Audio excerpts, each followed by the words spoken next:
Recording in progress.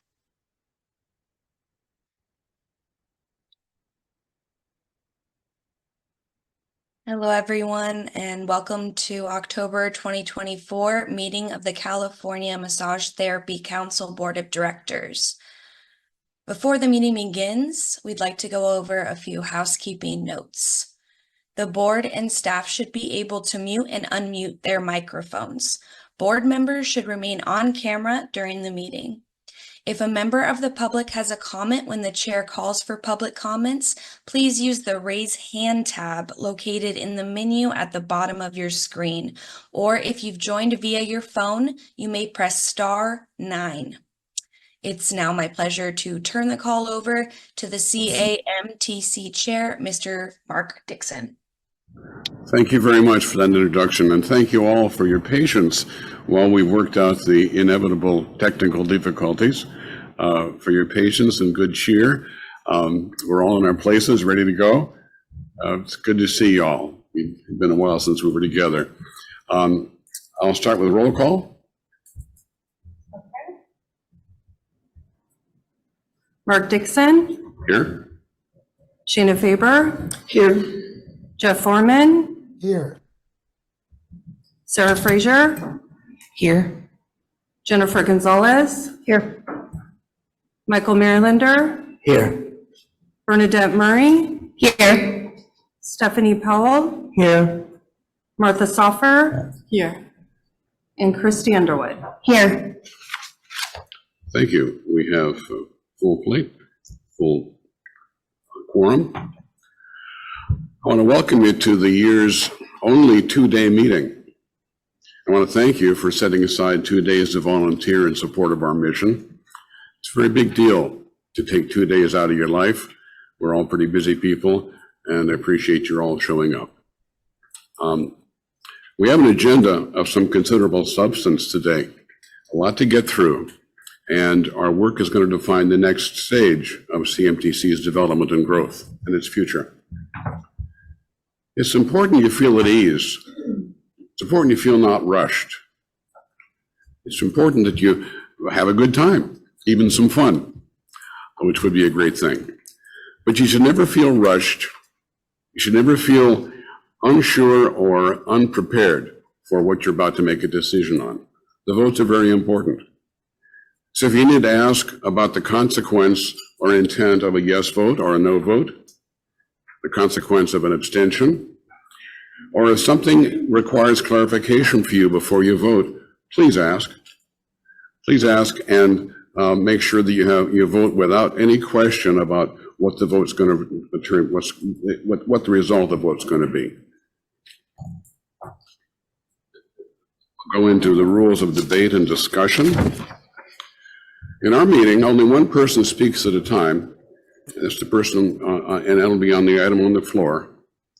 And to speak, you'll have 2 minutes. Each person who speaks today in our meeting, whether guests or board members, will have 2 minutes to speak. The person introducing the item, the person speaking for or against the item, until all have been heard, or the person asking a question for clarification. Side conversations will interfere with the meeting, so there won't be any side conversations at the table, especially given we have mics and we hope to have them on when they're supposed to be and off when they're supposed to be, but we want to avoid rustling and whispering into the mics. The directors debating a motion will have 2 minutes to speak, once on each motion, after which the motion will go to a vote following public comments. While every director has a right to speak on each motion, in the interest of time, directors are encouraged not to simply repeat a comment that's already been made. The board may vote to extend time for debate if that comes into question. When you want to speak today, please raise your hand and wait to be acknowledged by the chair. And remember that a question is not an occasion to place an argument, right? So that concludes that bit of business. Would anybody in the audience like to identify themselves? You're welcome to if you wish, and this is your time to do so. Okay, hearing none. you repeat that? Would anybody in the audience who wishes to identify themselves come up to the microphone and do so if you wish? It's not required, but you're welcome to. Just to let us know who you are and where you're from, and you'll have an opportunity later to talk during public comments. Go ahead. Thank you. My name is Patricia Kluwer, and I'm from Glendale, California. Welcome, my hometown. Good morning. I'm Annette Zubzik, and I'm from Montrose, California, near Glendale as well. Welcome to you. Good morning. My name is Leela Drilling. I represent A2Z Health Massage School. I would like the opportunity to speak to the board for 2 minutes when you allow that. Thank you. Good morning. Welcome.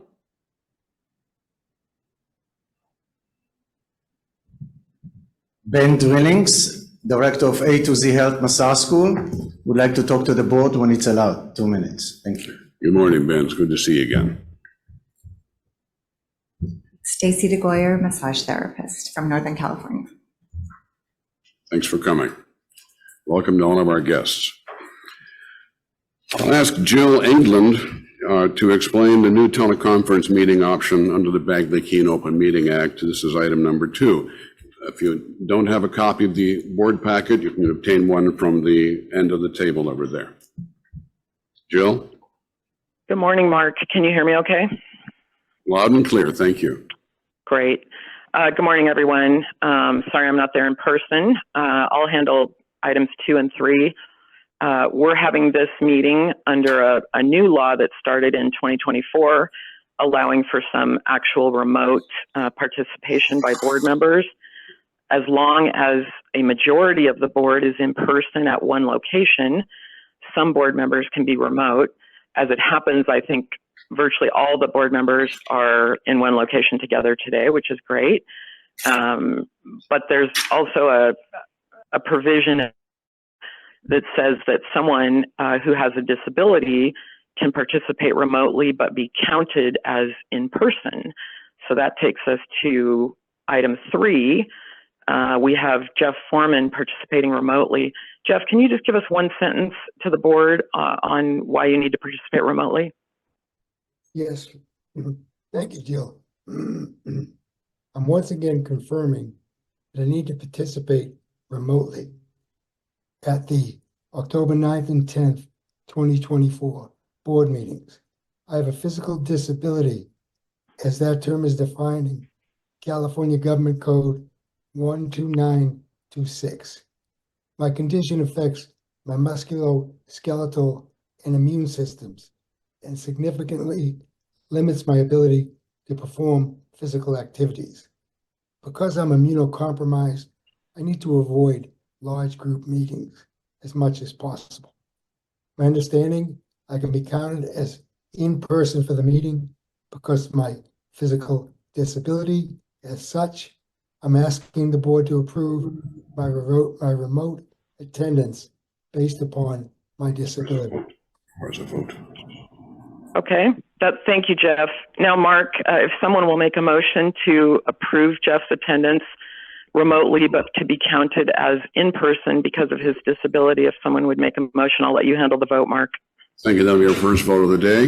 Like Need to make a motion, as stated. by Jennifer Jill. Gonzalez, I'll second that. seconded by Sarah Fraser. Any discussion? Any public comment? Hearing none, I'll call for a vote. Mark Dixon, Here, yes? Shayna Faber, Yes. Jeff Foreman, Yes. Sarah Fraser, Yes. Jennifer Gonzalez, Yes. Michael Marylander, Yes. Bernadette Murray, Yes. Stephanie Powell, Yes. Martha Soffer, Yes. and Christy Underwood. Yes. Motion carries. Welcome, Jeff. It's good to see you. I'm glad to see you're doing as well as you're doing. Hope you feel better soon. Thank you. We have already covered number 4. We'll move to number 5. Approval of minutes for 4 meetings. We go back to October 11th, 2023. And I want to know if we need a motion for approving all 4 of those minutes, or if there are specific concerns about one particular set of minutes, I'll accept the motion either way. Bernadette? I just have a question. On the set of minutes for the March meeting, there are just minor corrections. For example, the word Barbary should actually be barbering. And I'm wondering if it would be acceptable to just go ahead and say, we can pass all the minutes as amended without having to go through each and every little typo in that set of minutes. The minutes from the June meeting seems like they did not contain typos when I read them, so. Bernadette, it's Jill, and yes, thank you so much. I had already caught one of the typos in March, which is Stephanie's name misspelled, and I greatly apologize for that, Stephanie. I've already actually corrected that at my end. And Bernadette, I'll catch the others or I'll talk to you afterwards. But yes, we can approve them just as amended with the typos fixed. Okay. Thank you, Jill. All right, I'll go ahead and make a motion to move to approve all 4 sets of minutes as amended. And a second? I'll second that. Seconded by Sarah Fraser, made by Bernadette Murray. Any further comments or clarifications on the minutes we've just moved? Yes, Christy Underwood. Just making note that I would approve those minutes, but was not in the first 2 meetings. So normally I would have abstained from those. What to do, Jill? We have a member who was not present at 2 of the meetings in question. She can't do a double vote to approve and to abstain. Well, we have 2 options. We can do them one at a time, or if her vote won't mean they don't pass, she could abstain, just abstain from this vote. That'd be simplest. Thank you. Yeah, that would be simplest. Okay. Does any member wish to add or take away anything from the minutes? And does the public wish to comment on the minutes for those previous meetings? Hearing none, we'll call for a vote on approval of the minutes. Mark Dixon, Yes. Shayna Faber, Yes. Jeff Foreman, Yes. Sarah Fraser, Yes. Jennifer Gonzalez, Yes. Michael Marylander, Yes. Bernadette Murray, Yes. Stephanie Powell, Yes. Martha Soffer, Yes. and Christy Underwood. Abstain. Please change my vote to an abstention. Okay, I was not present on October 11. okay. It's possible to change a vote prior to the conclusion of the motion.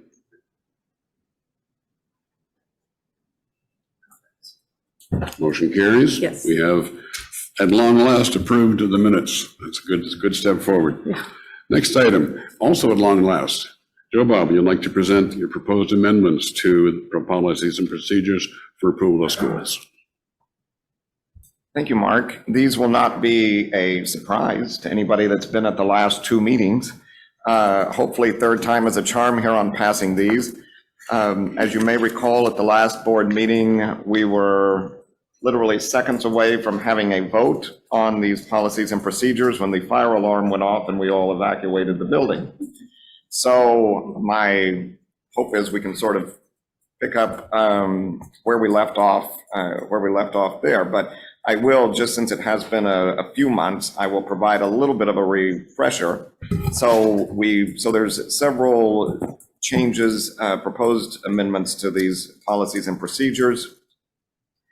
And they are, I would say, in the big scheme of things, they're not changing any great policy, any big policy. They're mostly some minor tweaks to address issues that have popped up over the last year or so. And so do you want me to go through them all, or people after 2 go through them? Sure. So the first one is section 1A, And it's on page, and I'll use the page numbers that are the page numbers of the packet, even though there's a page number associated with the policies and procedures, but I'll use your packet page number for these. So on page 16, so 1A, this clarifies that the CMTC cannot accept continuing education hours as meeting the minimum requirements for training and curriculum. This has long been the policy, but it's been derived at sort of in reverse, because we list what we accept, so we don't explicitly say what we don't accept. And being that continuing education is something that many massage therapists have taken, we get a lot of people trying to submit that. So I just think it provides clarity to people when applying to actually see that written in there. So that's not really a policy change, just a clarification. The next one is on page 17, it's section 1E. It's also another clarification that schools applying for reapproval must submit a complete application, which includes all required pieces at least 6 months prior to their expiration date. So this is something from a processing standpoint we've struggled with. It's long been in the procedures that they need to apply at least 6 months in advance, but it can put us into a time crunch if schools don't honor that deadline, because then, particularly in a busy year where we have many reapprovals happening, and then of course schools get panicked, students get panicked, everybody's panicked, and yet we have small windows, sometimes only 2 or 3 months to get everything done. So that's again a clarification that it must be complete. They can't just send in a page and hope that that's it. The next one's on page 17, 18. It's section 2B, A through B. This is the one where the application fees it just amends it to align with the budget that the board passed last December. It's not a change in fees, it's just aligning with the current budget that's been in place. The next one is section 2E, A1B, and it adds a cooling off period of 2 years after 2 purged applications. So when a school applies for approval, if it's not a complete application, we purge it according to the law. There's very specific guidelines that the law tells us to purge. The law says that they have to wait a minimum of 180 days. And so in this case, after the 180 days, if they apply again and they're purged a second time, this would allow a cooling off period where now then they must wait for 2 years. Section 4CA 2 to 3 and 4HB are simply amending the procedures to align with our current processing. And then section 5EA clarifies that the requirements of hands-on massage hours ensure that the students successfully complete all 500 hours and that they practice proper draping and massage techniques required for ethics, contraindications, health, and hygiene. So basically this is saying that in most massage modalities that are being taught, there should be 2 students per table. Sometimes we go into a school and see 7 or 8 students per table. And so this really reduces the amount of time that people are working, reduces the hours that they are actually getting of education. Also with the draping. Draping's very important. That's one of our big topics. And schools are required to have a draping policy. And we want to make sure that in addition to the required draping policy that they have, that they're having their students practice that draping policy. So those are the 2 issues there. And then we have section 5EH, and that is just amending the procedures to align with our current process. That's about having a current class calendar. So that we know for sure when classes are happening. It helps us with the unscheduled site visits. Another thing we struggle keeping updated calendars from schools. And then our final one is section 5J, A through E. It's on page 37. And this is actually aligned. The board had approved originally when we had the out-of-country supplement, it was called a program, still is, but for some schools that want to add it, that are accredited, their accreditor won't add a program that's as short as 50 hours. So some schools have run into difficulty. So this actually calls it either, a school can add it as either a program, a standalone program, or as a course under an existing program. And we, the board, already approved that language in the out-of-country policies back, I believe, at the March meeting. So that language is already there. This would just align with that and say that it could be a course or a program for the out-of-country. So those are all of the changes. Hopefully that captures everything, and it will be a while before we have to come back to the policies and procedures. But if you have any questions, I'm happy to answer those. Otherwise, I'll turn it back over to Christy has a question. Thank you, Christy. So I have a question about the fees. You mentioned that those fees were already in the 2024 budget. Is that correct? Yes. So does that mean, just since I'm fairly new, really new, does that mean that the council approved those fees in 2023 for the budget? Yes, and it Okay. was part of, I believe, at the December 2023 meeting. is Okay. when that was- And then are we already charging those fees? Yes, those fees went into effect, I believe, June 1st. Okay, great. Thank you. Before June. Are there any other questions for Joe Bob? Bernadette, and then Sarah. Yes, Joe Bob. Could you give me an idea about how many schools, how, in terms of either the program or course for the out-of-country education, have indicated to you that they're interested in applying for approval for that? And are any of them in the Los Angeles area? Yes, I want to be careful. I don't want to say too much because I don't want to give away details that would out a school that hasn't officially. One school right now that has the out-of-country program approved, the Santa Barbara Body Therapy Institute in Santa Barbara, and that's the only one right now that's approved. We just received in the last week another application that's not in the LA area, but we did receive another application from a school. And so we'll review that and work with that school. That's the only official application that we've received. I am aware of at least 3 other schools that have talked very much specifics and claim to have this sitting on their desk. And 2 of those schools have multiple locations. And so they, and of those schools, some of those locations are in the Los Angeles area. Thank you. And Sarah, you got a question? I just was recalling back to when we were in San Jose on June 5th and what motion was on the floor when we were in the middle of kind of voting. And what held this approval up was the fact that the named fees were in the language. I don't think that, I can't remember anybody having any sort of negative issues with any of the other amendments here.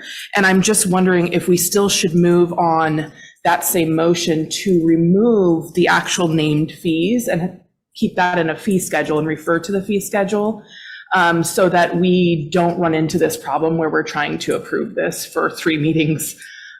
So I'd like to make the motion that we remove the actual fees from the language and refer to the fee schedule. That way we have a better chance of approval each time this does come to the board.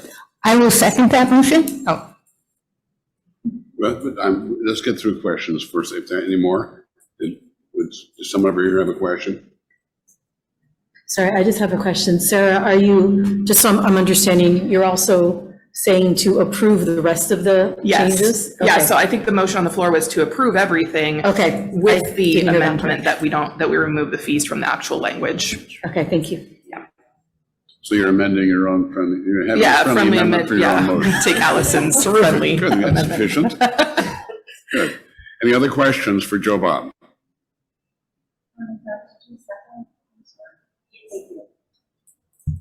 Moved and seconded to approve the policy as amended by the motion. Does anybody on the board wish to speak in support or against the motion? Hearing none. I just Members. want to make sure that everybody is clear. So, Sarah, according to your motion, there will still be a reference. I'm just going to do Go ahead. Yeah. Instead of having naming a number, it'll say at a fee determined by the board. something Yeah, like and then that. refer to the fee Yeah. schedule. So we're not locked into that. I'm sorry, it's not determined by the board. It is referencing the fee schedule. Right. Referencing the fee schedule, right. Thank you. And can I ask then, because Charlotte's taking down the motion, and I think it's a little difficult right now knowing exactly what the language of the motion is. So can I please ask you to restate the motion? I would like to move to approve the policies and procedures for schools as it's written with the amendment that the fees are removed from the language and it references the fee schedule. Thank you. Excellent. Everybody clear on that? Great. Any further comments about the motion? Does the public wish to weigh in on this change, on this new policy? Hearing none? I'd just like to make a comment from an administrative perspective that, as a CEO, I like it because it just makes it a little easier for us to function. So you don't have to go and keep changing it if tomorrow the board decide to change something in the fee schedule. So it streamlines it. So thank you. It's good efficiency. Yes, thank you. I'll call for a vote then. Mark Dixon? Yes? Sheena Faber? Yes. Jeff Foreman? Yes. Sarah Fraser? Yes. Jennifer Gonzalez? Yes. Michael Marylander? Yes. Bernadette Murray? Yes. Stephanie Powell? Yes. Martha Soffer? Yes. And Christy Underwood. Yes. Motion carries. Before we move on, I want to thank you, Joe Bob. Yes, aren't you happy?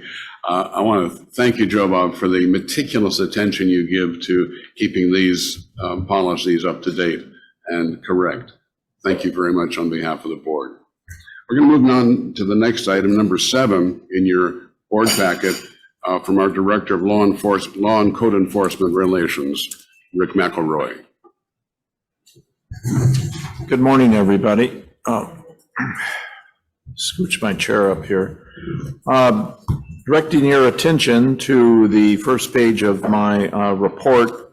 As you can see, myself and Beverly attend a lot of Zoom meetings across the state, staying in contact with many organizations, non-profits that are helping victims of human trafficking. Sir, for reference, it's page 46 in the packet. Oh, 46, I'm sorry. Anyway, that's a list of the folks that we meet with often, let's put it that way. Some of them are monthly. So moving on down to the next category, it's the California Municipal Revenue and Tax Association, commonly called the CMRTA. I attended in June their regional conference in Manhattan Beach, where I presented a 1-hour class on how CAMTC can assist in saving thousands of dollars in unnecessary police and code enforcement investigations and inspections. And it was also they asked me to write a newsletter which preempted the conference. The newsletter is on page 47, and it talks about the importance of these folks and their function in their city. Most of these folks are the ones that are working the financial department in a city. They're the ones that are issuing massage business license applications. And generally speaking, they're the first ones that come face to face with a human trafficker when they come to their city to open up shop. This is one of the more proactive programs that we have, because it hits the city right in the very beginning to stop that human trafficker from coming in. Once that trafficker sets up shop in the city, well, police enforcement, undercover investigations, code enforcement, health department, all of those have to address the problem that has been let in. And by having a very strong background on how to prevent this is good for those civilians. And that background would include attending our training that we give once a month called Operation Get Smart. This training is designed just for that civilian to learn and also adapt some tools that we're going to show them, including a 9-page business license application that's been perfected by the city of Sunnyvale. Now, generally, when I go to cities and talk to them, their business license applications are anywhere from a page to 2 pages, and they ask just very bare minimal information. So having a plan that, like I'm stating in here, you need a plan that works, you need a plan that can be duplicated, you need a plan that attacks a problem at its core in your city. Beverly goes over the massage ordinance and updates that, recalibrates it to today's standards. Many cities are working on massage ordinances that are, one was, last time it was updated was 1969. So there's so much for these cities to learn about how they can utilize better enforcement in their city to stop human trafficking at the front door. Now on page 49, there's a picture of myself holding our SMART manual. This is a 46-page manual that they can download. Now, I had 50 of these, actually I had 30 of these printed up and bound similar to today's agenda, and I took those with me and passed those out to every individual in there. And within that manual, which you can download, is the entire PowerPoint presentation that we utilize when we're presenting this, as well as all of the different NGOs, the Department of Labor is in there, all their contact is info inside that manual. So it's a real good guidebook to get these people jump-started on how they can stop human trafficking at the front door. My next category on page 49 is post-certified training that I do monthly. And it's certified peace officer standards and training and it's 2 hours in length. If you're a code enforcement person and you're a member of CACIO, you get 2 hours of CEUs. So this is a nice opportunity to meet the code enforcement folks and police. And so far this year, we have had 298 folks from the police department, sheriff's department attend the training. And then the Operation Get Smart training is usually done the same day in the afternoon or a following day. And it's also showing real strong results.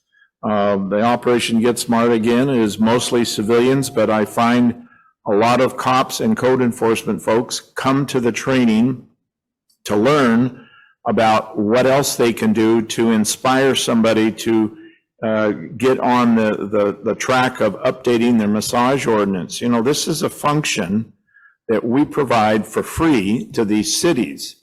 And you'd be so surprised when I go to these conferences and I talk to these folks, they'll, after doing this now for 15 years, they'll say, I don't know who CAMTC is.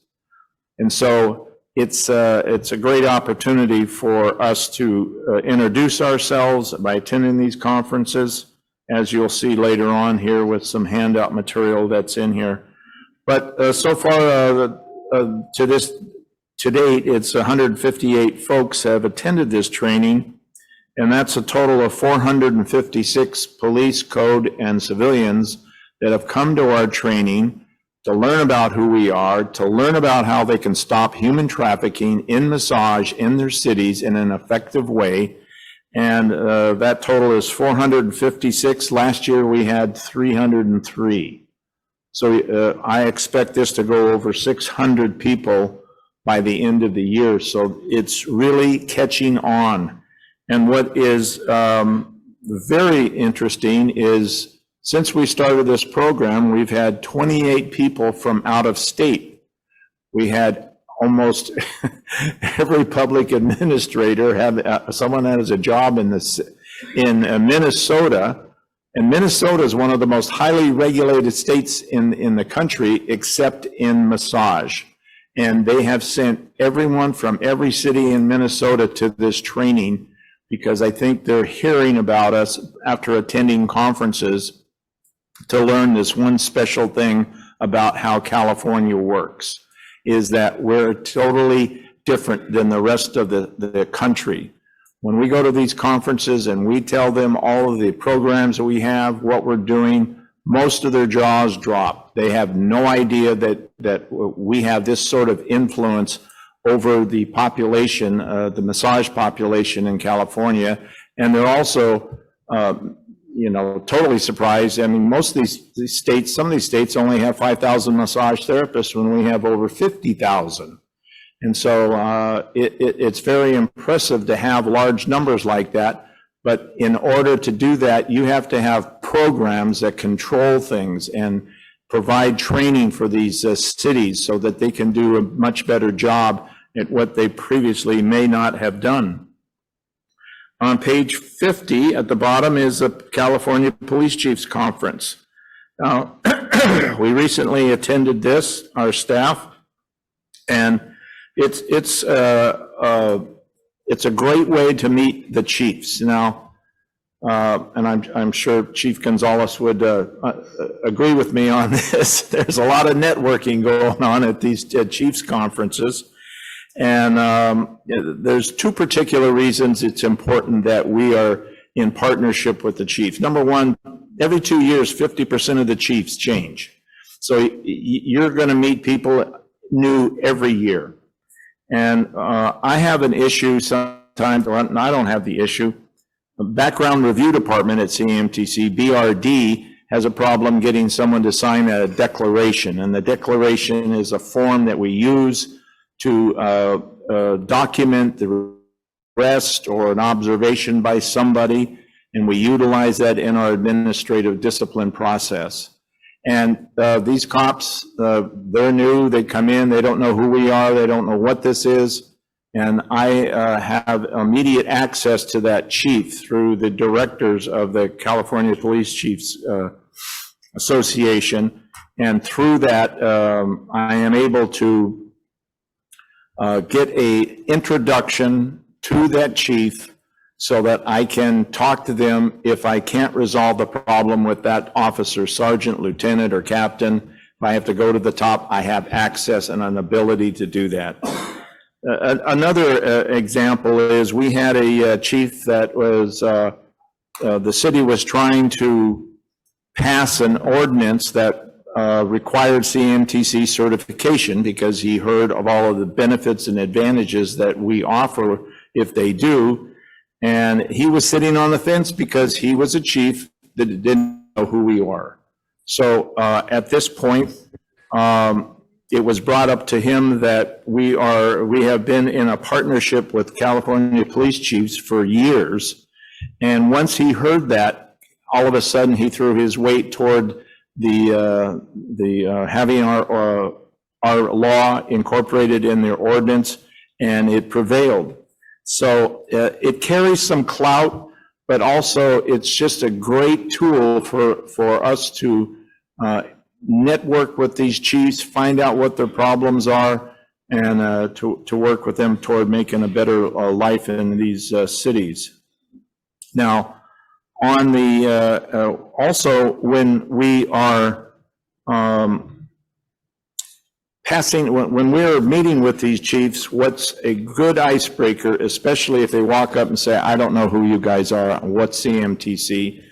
We have these cards, and they're actually on the next page, They're called heat maps, and I have individual heat maps that if you're interested and you want to see one, we hand out this card, and the heat map is a product of the network, which is a private nonprofit based in Washington, D.C., that works on illicit massage, providing information to association, or, you know, they provide information for all police departments on the prevalence of illicit massage. They have one of these supercomputers that runs over 54 different programs, such as rub maps. And they run, if I send them a request for a heat map for a particular city, what they send me is what you'll see on page 53, but I'll just show it here for the public if they want to see. And this heat map, like I said, is a great icebreaker. I meet a chief and I say, you know, we're looking for problems, you know, we're looking to help you see if you even have any problems before we offer our assistance in rewriting their massage ordinance or updating their massage ordinance or providing a massage ordinance of a like city to them to show them what a successful one is doing. I'll ask them, how many illicit massage businesses do you have in your city? And they either know the number right off the bat, or they look at me like a deer in the headlights and go, I have no idea. I says, why don't we start working together, and why don't I show you what we can do for you? Within 2 weeks, I can have a heat map of your city. Now, it may be a few, or like Los Angeles County, I ran one there a couple of months ago, and there was over 300 illicit massage businesses in LA County. So this is a great icebreaker to meet with those chiefs and get them started and thinking about illicit massage, human trafficking, and where they stand compared with other cities, because these chiefs don't want to be outdone by a neighboring chief. Once one starts to update the massage ordinance and they start talking, because they all talk in regions together, they want to stay updated and have an opportunity to start addressing this problem if they already haven't. So at Willie, which is an alternate chiefs conference, but it's for women leaders in law enforcement, we attended that in Anaheim this year. And we were passing out, we passed out over 400 handouts like this, which is also on page 52. And if you take a second and look at this, this thing is completely designed to show these officers what kind of problem they may have in their city, because some of them can't answer the first four. And the first one is, are women getting exploited in illicit massage businesses in your jurisdiction? Well, if they don't know, they go to number 2. Do you know how many suspected IMBs are in your city? And they may say, what's an IMB? So these are totally great, and it's worded perfectly to get their interest, to pique their interest. And the third one is, do you know their locations? Does your ordinance really protect your local community?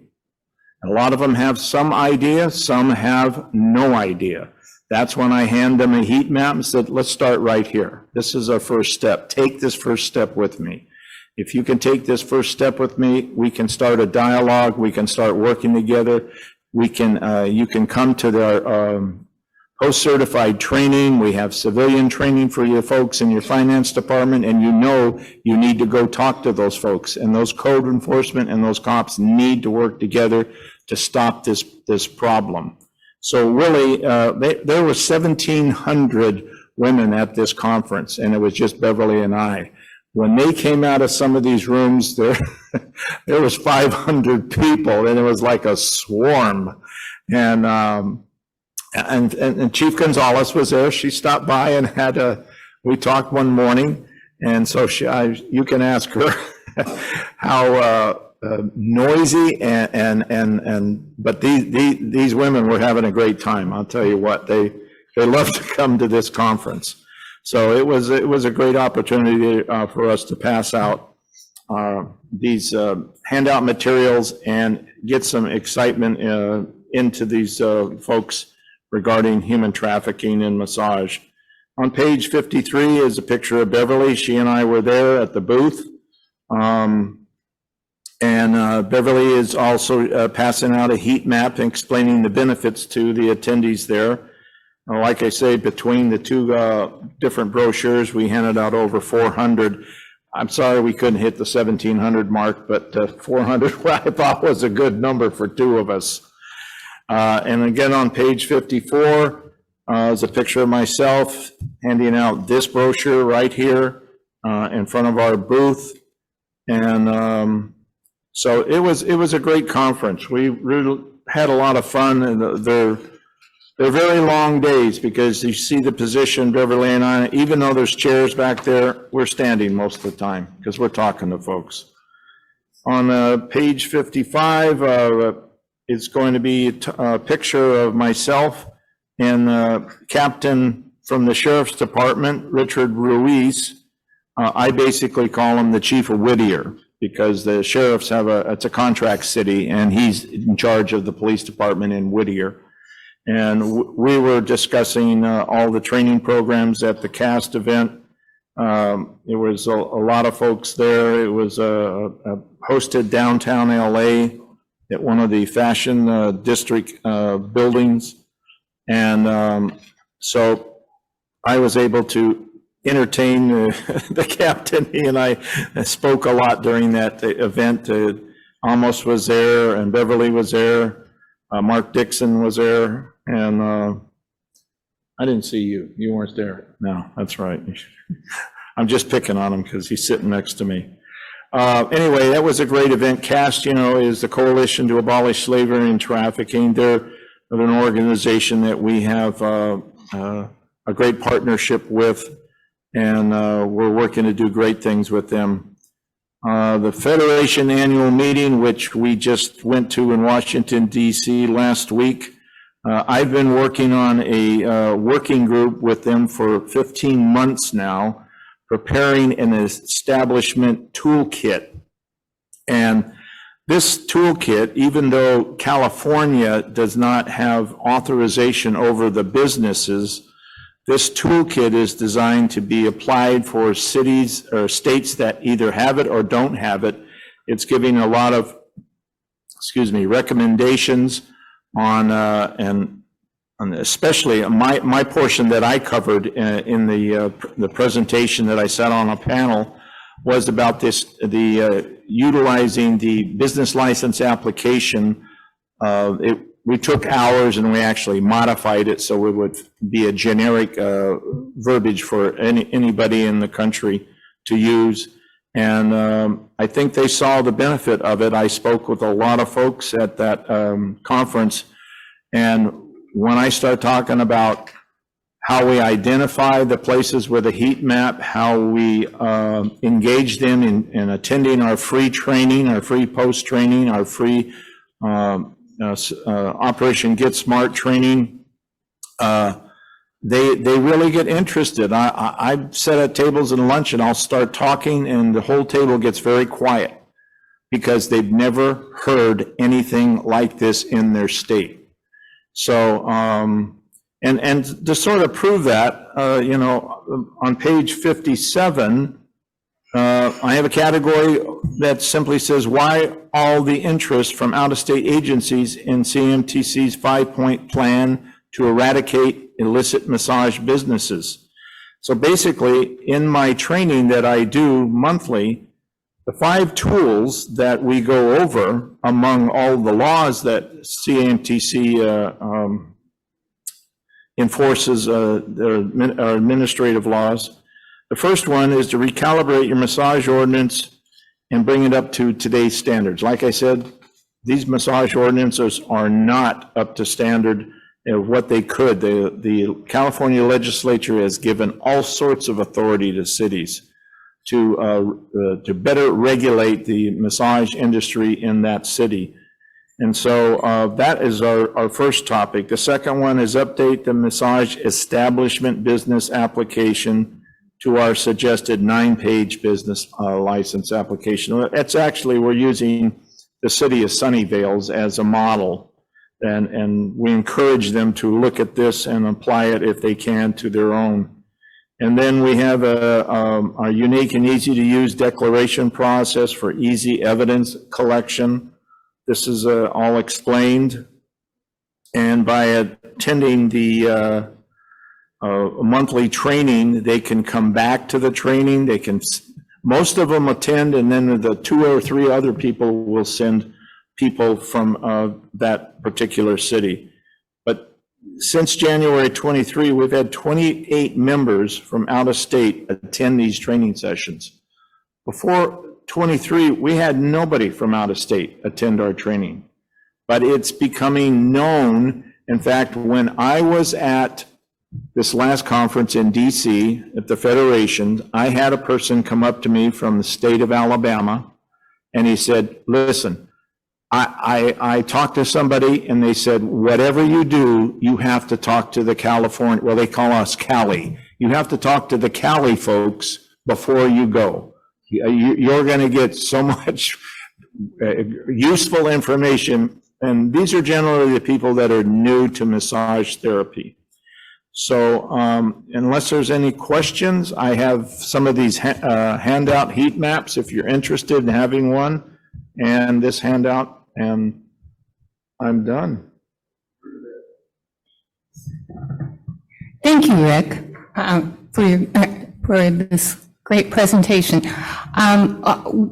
So if I may, first of all, I just want to make sure that I understand what the sequence is of phasing in changes.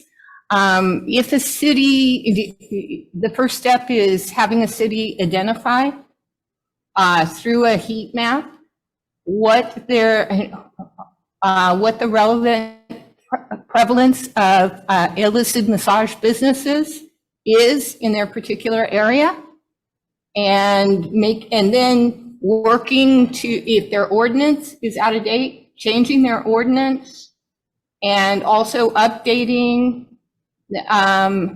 their business licensing. And then they would also have to do an enforcement phase to close the illicit massage businesses that have been identified. Well, the enforcement phase, let's take it in reverse. Okay. Actually, you have it in perfect order up to that point, but your question regarding enforcement is totally up to the city, not up to us. And I encourage each city that we're not looking, when we say enforcement, we're not looking out and make an arrest for anything.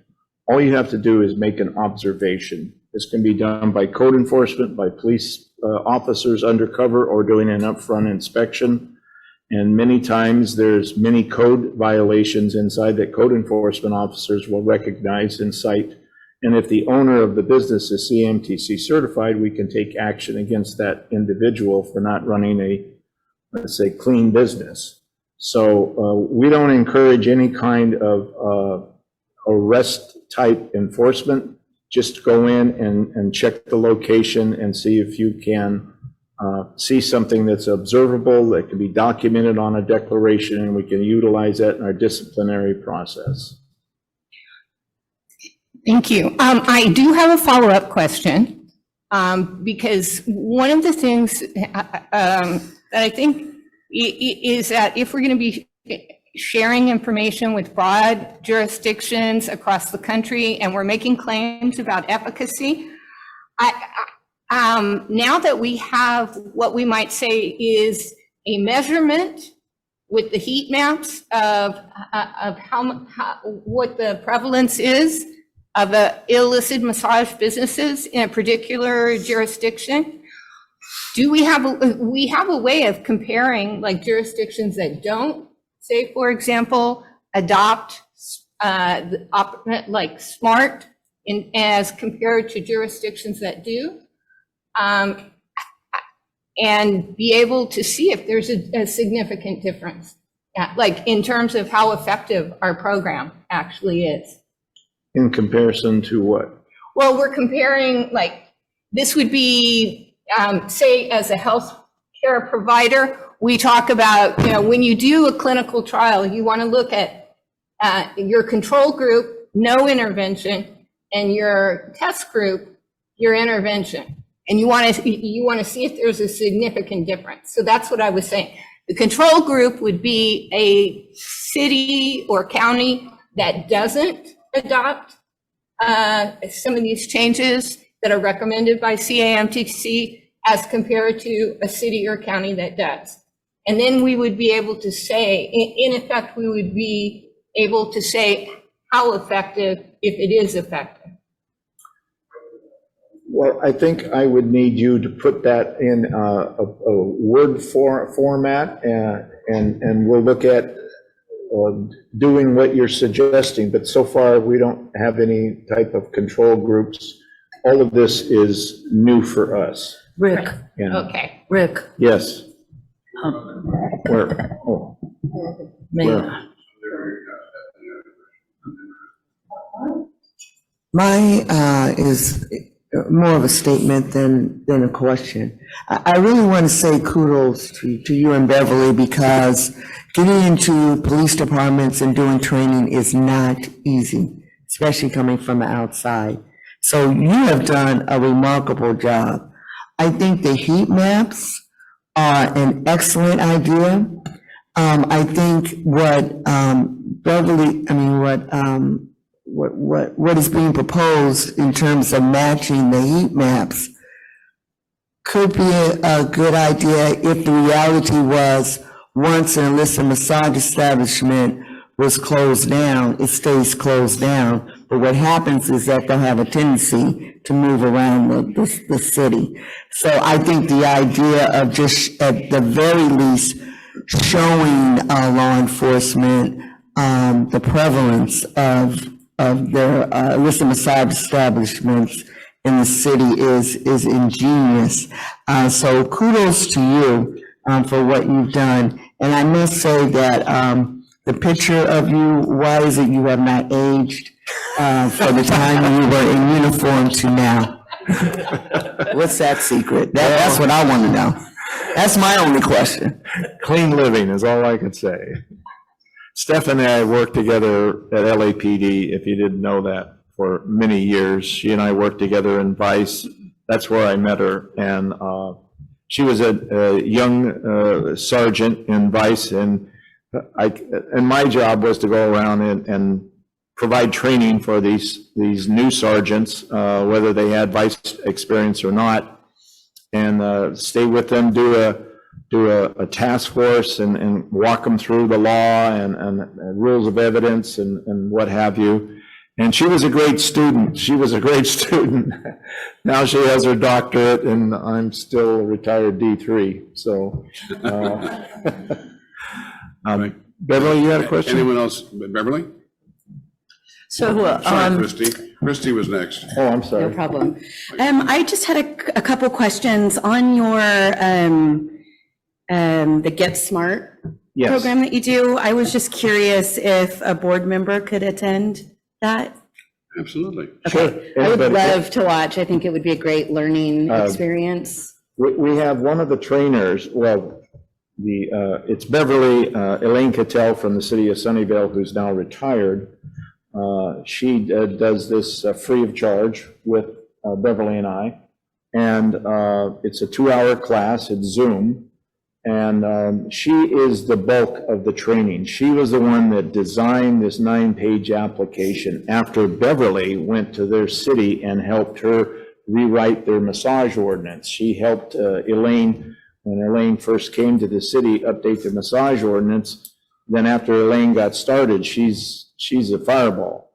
So when she saw their business license application, they said, well, this is crazy. We need something that a legitimate massage therapist has no fear over. Mm-hmm. There's nothing in that application that a legitimate massage therapist has to worry about. But a human trafficking organization hiding behind the veil of a corporation has everything to fear. Got it. That's And now, fascinating. also within the massage ordinance review, one of the things Beverly, and I don't want to speak for Beverly, she can bring it up, but she's going to be encouraging them to have a revocable registration language in the massage ordinance. And once that massage business has been revoked from that business, that particular business cannot be a massage from anywhere from 2 to 10 years, depending on how the city adopts the language. They pick the years for themselves. I can tell you, if they close it down for 6 months, that massage business is going to leave. Right. And they don't just go across that town because they know, well, if they got me out of this place, which I was embedded in, then they're going to get me out of this another one. So I'm going to pick a city that is got a very weak ordinance, and that's where we're going to go in, and that's where they thrive. They don't thrive in the cities that Beverly and I have gone, done training, updated the massage ordinance. They're leading those cities. And in fact, one person that was at the CMRTA conference who worked that front office to issue massage business licenses said this young man came in and he was all dressed up nice and he wanted the business license application. I handed him the 9-pager. He looked at it, went through it, handed it back, said, "Thank you very much," and left. So it is a deterrent in itself. So having these tools, these other states are recognizing what we're doing is absolutely fantastic. And I know they're trying to duplicate it because they're attending our training, and they tell me this when I go to these conferences, so. Thank you. I think that I would echo Stephanie, but it's kudos to you too for, I know you were standing for hours. But I had another clarifying question for the Massage Council. Like, I know it's a voluntary certificate, and I apologize that I'm still learning that. It is, but I know a lot of counties and cities require it. Is it counties and cities that require it? So not and or, not like, is it like in LA County, does LA County require it? But then are there also cities that are in counties that don't require it, but the city requires it? Yes to both. Unincorporated areas in counties are subject to county law, and the county can require it. And cities as independent incorporated cities. So that's why we do work with cities as well as cities counties. and counties, right. Okay, thank you so much. Great question. You had a question, Beverly, or a statement? Just a comment.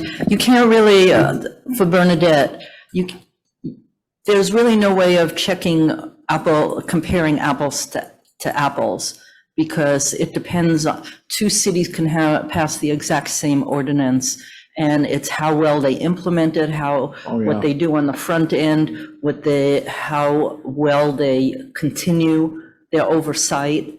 So we do get feedback from cities when they say, now we're having this problem, and then, it's something that was not in their ordinance that hasn't come up before. And then that's something that now goes into the suggestions that I give to the next cities. You may want to put this in your ordinance because, another city had a problem because this wasn't addressed in the ordinance. But so that's why there's no like one model ordinance. It's constantly evolving. But we can see trends, but we can't just say, here's the, cities that have this, that require certification, and here's how they do better than cities that don't. Thank you, Beverly. Jennifer.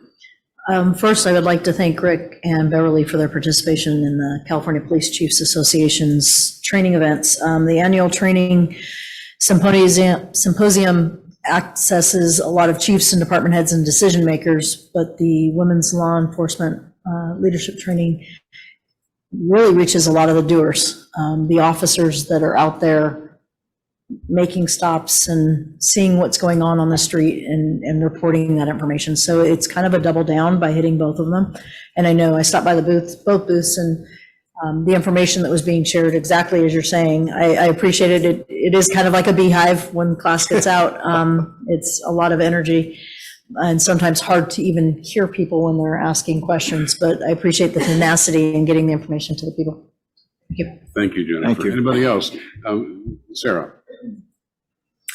Yeah, I just wanted to say that I'm super encouraged to see the detail in this sort of outreach work that's being done. I think that has been called into question, and the detail here is phenomenal. I think that all of the activity clearly supports the mandate that the CAMTC has to protect the public and elevate the profession. And you can see in the choices that are being made that these events very specifically meet those mandates. One of the things that came to mind that I think I hear kind of Bernadette looking for a little bit is kind of just the evidence of like the results of that outreach work. And my mind went not necessarily to how the heat maps have changed, because CAMTC can only provide the structure for which a county or a city or law enforcement will use, what they will use to kind of help with their situations in their cities. So my mind went to, because I have a schools mind, you know, we do a ton of events and outreach that we like to track what has come from that. So how many people, after you went to Willie, you know, you had said here that you're getting requests today about the heat maps and things like that. Yes. I would be interested to see the numbers of folks who are reaching out to us, to CAMTC, from each of these events. So like a tracking of like where our marketing dollars have gone, or those outreach dollars have gone.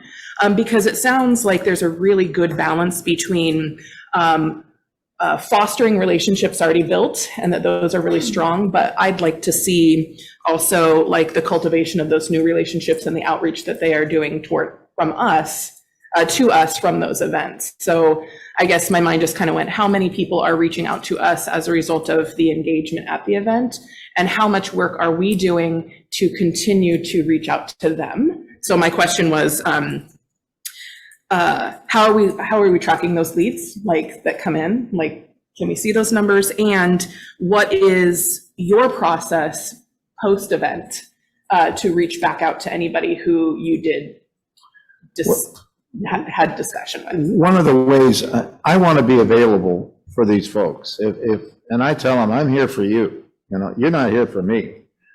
I give them my cell number. Everybody in the state of California that has ever talked to me has this cell number right here. It's never off. I say, call me 24/7. I know, you know, you have hours that are different than my hours now, especially since I'm so old, Stephanie. Thanks for bringing that up too. But they have my email, they have my cell number, so I make myself available for questions. Sometimes you're planting a seed and you don't have any direct connection with that individual or that city. And then a month or two, or maybe even longer, they can talk to you. So if I was to track everything, it would, I don't know if I could. It might be trying to herd cats, you know, around in a room. But if you want to make a suggestion that, and put it, you know, in a form of something that you would like to see as results or of what our actions are, we could do our best. But like Beverly mentioned, when we give this information to the city, and many times she will say, make 5 suggestions for their ordinance to be updated. And they might choose to cherry pick 3 of them and leave 2 out. Well, you've just cut your ability to close that location significantly down. So we can give them the information. What they do with it is up to them. But, you know, it's like the old thing, you can lead a horse to water, but you can't make them drink. So it might be a real moving target is what I'm saying. And like I say, I get calls from, it could almost be a year later, I attended your training, now I'm in that job. And I wasn't when I was at your training, but I attended it. Now I really need to listen to what you said and attend another training. So I get all sorts of phone calls, and I've talked to people for almost 2 hours They're brand new, they're in a position, see, I'm at ground zero, I have no idea what I'm doing. I said, well, let's start here. Let's start with a heat map. Let's see what kind of problem you have before you have to go update your massage ordinance. Why don't we find out if you even have a problem? If you don't have an IMB problem, then that might not be the first thing you want to do. But I also tell them this, if you don't have a problem, stand by because you will. Because they're going to leave those other cities that are updating their ordinance and they're going to pick you. So I would suggest update your ordinance, won't cost you anything. We don't charge for anything. So, you know, things like that come up. So I have a weird job. What can I say? It's, you know, I don't know how to describe it other than that. Not weird, highly specialized. Okay, thank you, Mark. There you go. Anybody else have any questions or comments for Rick? And from the public, yes. Stacey DeGoyer, massage therapist. I get very nervous when I talk in public, but I have been a massage therapist who goes to city council meetings, board of supervisor meetings, met with the cops, met with the chief of police in the towns that I've worked in, San Francisco, Petaluma, and Hilton, San Rafael, even though I lived in the county. So I just want to emphasize how crucial this is, because we always get an ordinance or law and then we go, how do we implement it? And it's the enforcement code that is such a challenge for massage therapists. The professionals in the healthcare arena, we're not concerned with this, but the laws that regulate us are. And so thank you so much. And I've actually sometimes said, oh, we'll have the police department talk to CAMTC so that you realize you can get a job there at UCSF. And then one thing that I've noticed over the years is whenever the economy tanks, then there's an uptick in the illicit businesses, 2000, 2007. So it continually happens. And there's also this retraining and revolving door that is so crucial. So that's why this is just a super phenomenal program that you're initiating and carrying even to other states. So thank you. Thank you, Stacey. Anybody else from the public? You had something to say. Allison Siegel. Yeah, I just wanted to add one thing and just say to the board members, I know when Rick is out doing training because I see it on the BRD and legal side. Because BRD? Background Review Department, sorry. And we see when he goes and does his training, we see the downstream effect that we start getting contacted by law enforcement departments. We start getting more information and more declarations. Thank you. Feedback comes in many forms. Anybody else with comments or questions for Rick? Almost nothing else. Generally speaking, I just want to share with the board that when we meet with cities, one of the Beverly and Rick have heard me say that hundreds of times to a city manager or county manager, that is we match energy with energy. We can't push rope. So I always tell them, if you want to go 10 miles an hour, we'll go 10 miles an hour. You want to go 100 miles an hour, we'll go 100 miles an hour. We will match your energy because we have to be sensitive to every city or county. They have their own challenges. There are many other issues they have to deal with and they have to triage it. They have to prioritize it. Our world is massage and we really care about that, but they have to deal with homeless and other, housing issues. We are not always the center of the universe. So we have to be respectful of that. We make it clear to them that we are there to hold their hands, to guide, to support.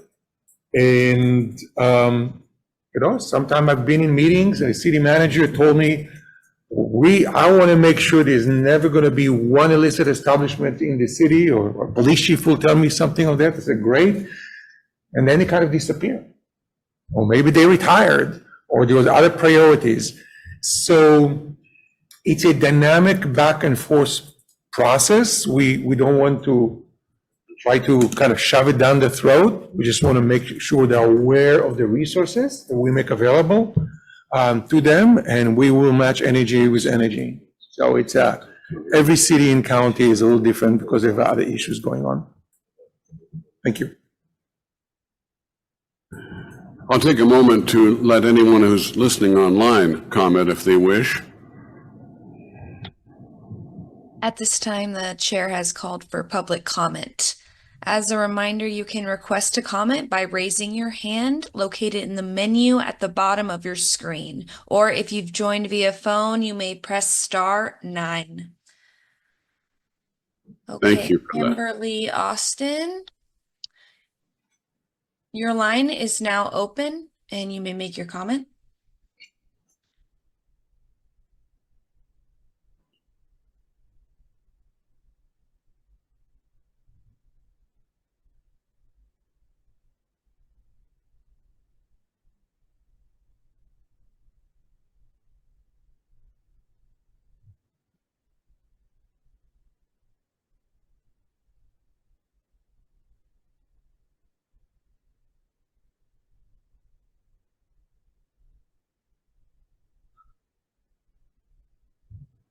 Thank you for your comment, Kimberly. Kimberly, I'll see you next week at the training. Speaking of the training, Christy asked a question about who can attend. Early on, Rick had an all-day training called 32 Ways to Pull a Certificate, back in the days when we were more concerned about just getting ourselves established. Now it's into training officers and how to identify what they're looking at. I went to 3 of those. Usually between 3 and 6 cities would show up in an auditorium, and Rick would do his spiel. I wanted to really know what it was about that he was doing, because it was so unique. Specialized is the word I used earlier. Highly specialized work, unique in all the country. We're doing things nobody else can do or is able to do to reach law enforcement, and your expertise is a treasure for CMTC. We wouldn't be where we are without your work, Rick and Beverly. So thank you for all the road trips you've taken and all the classes you've given very, very much. It's been a great help. I think it's a good time to take a break now, 10 minutes. So let's be back at, say, 10:45.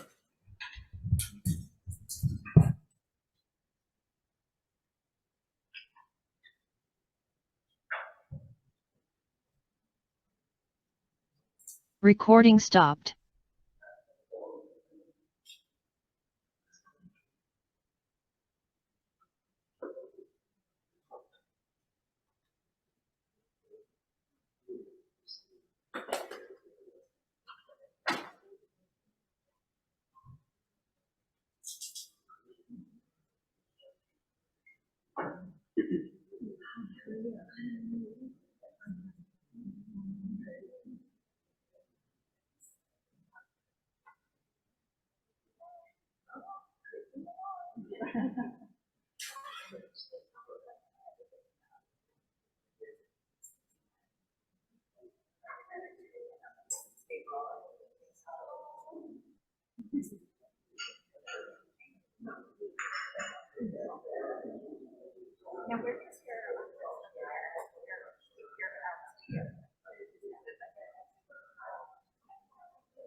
Remind me of your.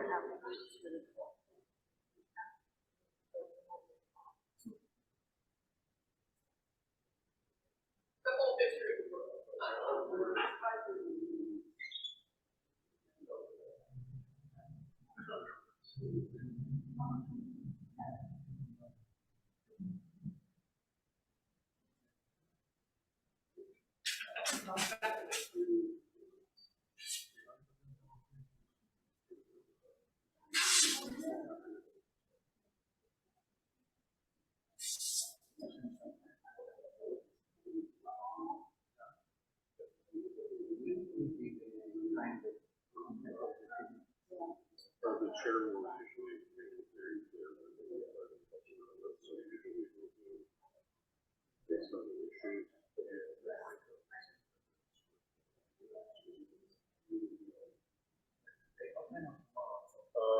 I can't predict that. Sometimes he'll rearrange the agenda.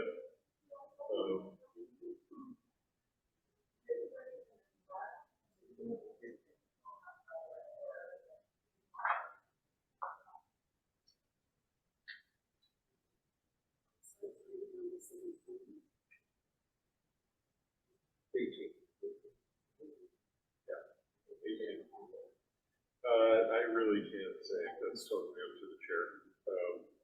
It's possible, but if they do the closed session in between, that always varies. Sometimes it's very long. So if I gave you an answer, I would just give you reliable information. So,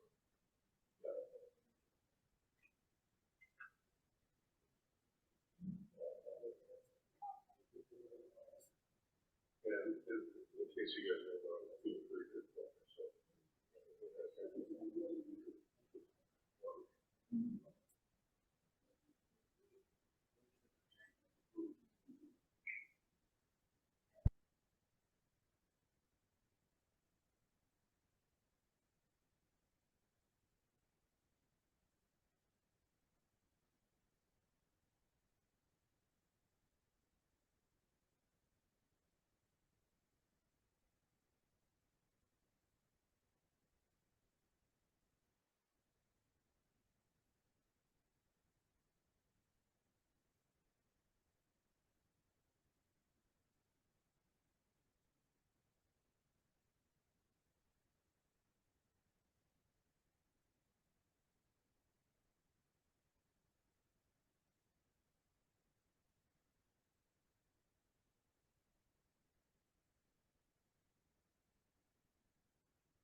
Testing Zoom mic, testing Zoom feed audio.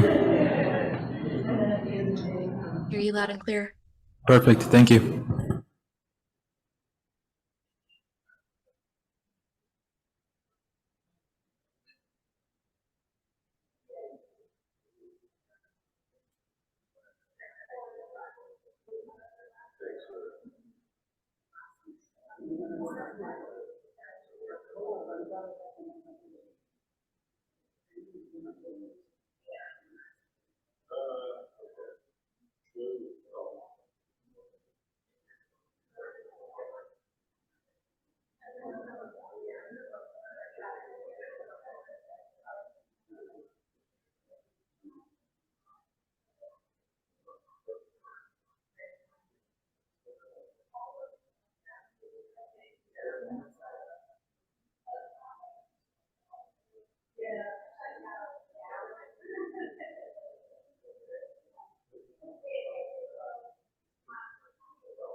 Recording in progress.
John, I have another good fun thing for you in your time.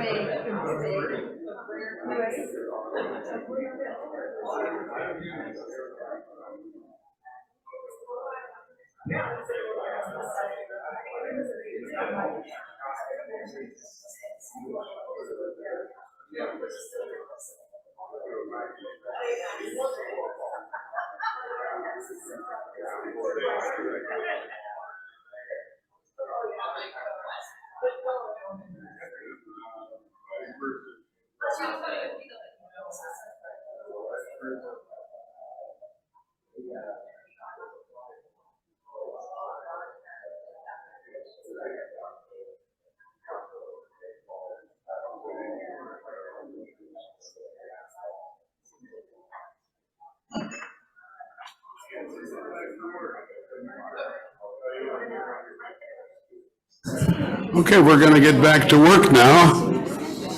Thank you for your patience while we resolve yet more technical difficulties. Oh my God, thanks for doing it for me. It really is.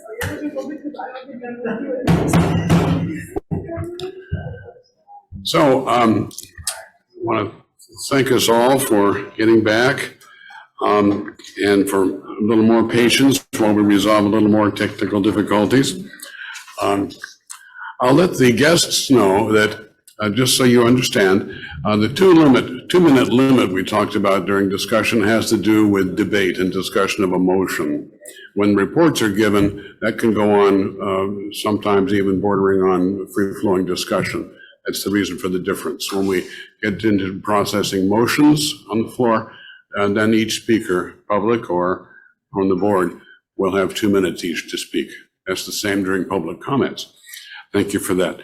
Beverly, you ready to make your report for item number 8? We're item number 8 now, and that is, we had a page reference there for you. Take it away, Beverly.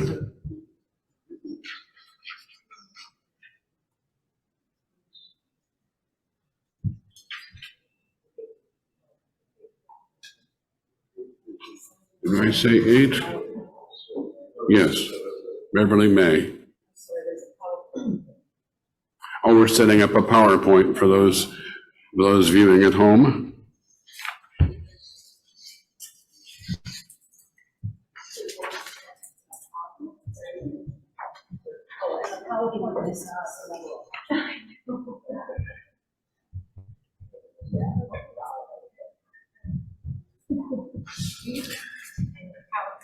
The PowerPoint is available in the previous book. From the June meeting.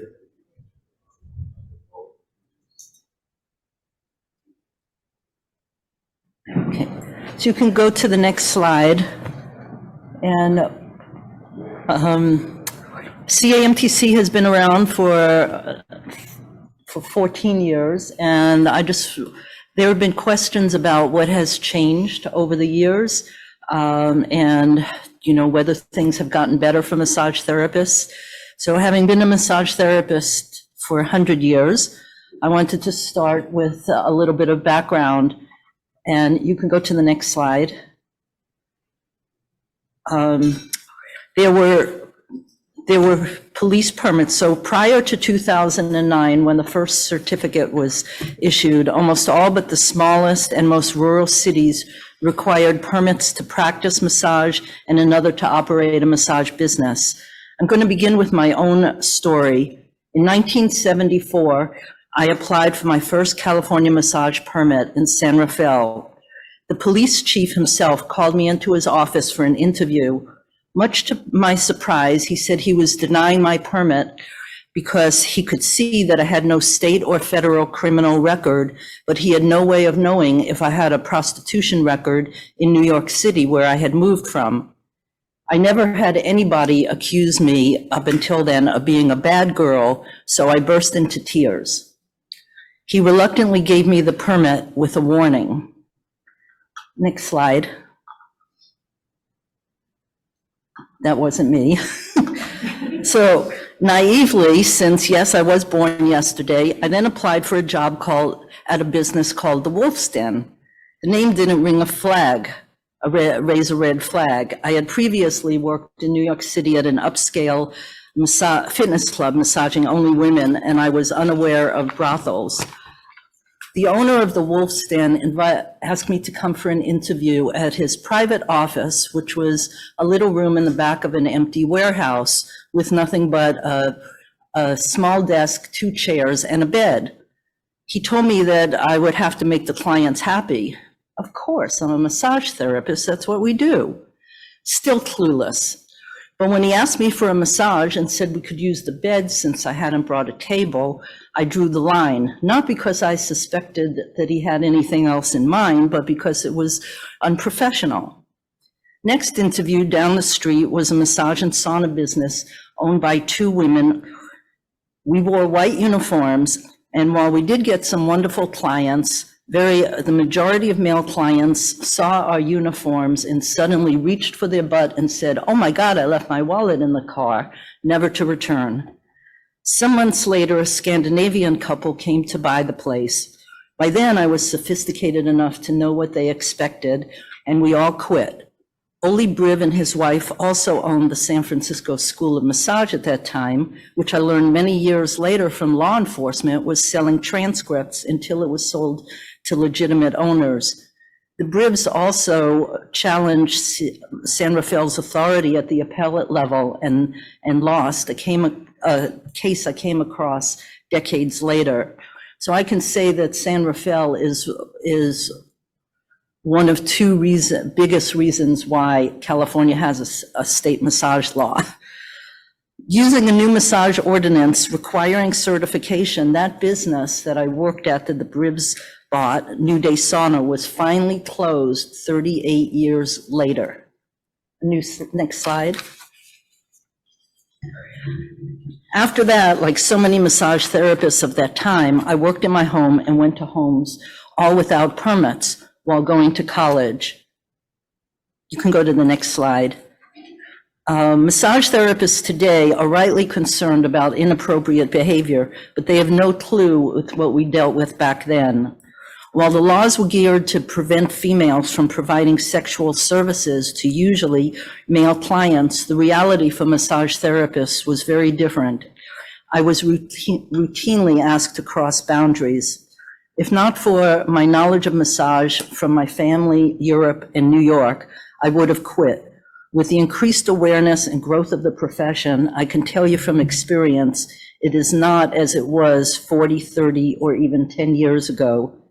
Meanwhile, cases of male massage therapists crossing professional boundaries were routinely ignored, as police frequently assumed that female clients should have expected it. This has changed. I should say that in Los Angeles, before our law, you were required to wear shorts during a massage, which of course on women would expose the breasts, but the ordinance was written with the belief that only men got massages. So that's how much has changed. When our law came into effect and Rick started his training, he used to ask, used to ask the cops, what percentage, 80% of massage clients are male or female, and they all said male. So that's their perspective. They have never been looking at regulating the profession of massage. We're not the problem. Unfortunately, we've been caught up in the attempts to regulate prostitution. I'm sorry if my voice is trembling, it's because I'm freezing. So you can go to the next slide. To obtain a massage technician permit required a background check and medical testing, often for venereal disease. You could go to the next slide. And often in an interview with a vice officer who, and you can go to the next slide, who may have treated every applicants as prostitutes or as male as a pimp. You can go to the next slide. Training levels range from 70 to 1,000 hours to practice, with a number of cities requiring their own exam or a national certification exam when that came into existence. Just for permits to practice, the average massage therapist in 2009 was paying more than $482 for permits. You can go to next slide. And next slide. So some of the hurdles was that, so I already covered that, working under the radar. Many massage therapists might wait months and pay hundreds of dollars for a permit in one city, only to decide after a week or two that they wanted to get another job in another city or they don't like this job and they want to go over a mile up the road to the next city and have to go through the same process again. Next slide. John, how about if I go like this? If you say next slide. So fees to open a massage establishment could be many thousands of dollars annually, commonly requiring showers and separate restrooms, even if the massage therapist worked alone or only worked on clothed clients. Next slide. Zoning was often as adult entertainment and required expensive conditional use permits, which I'll refer to as CUPs.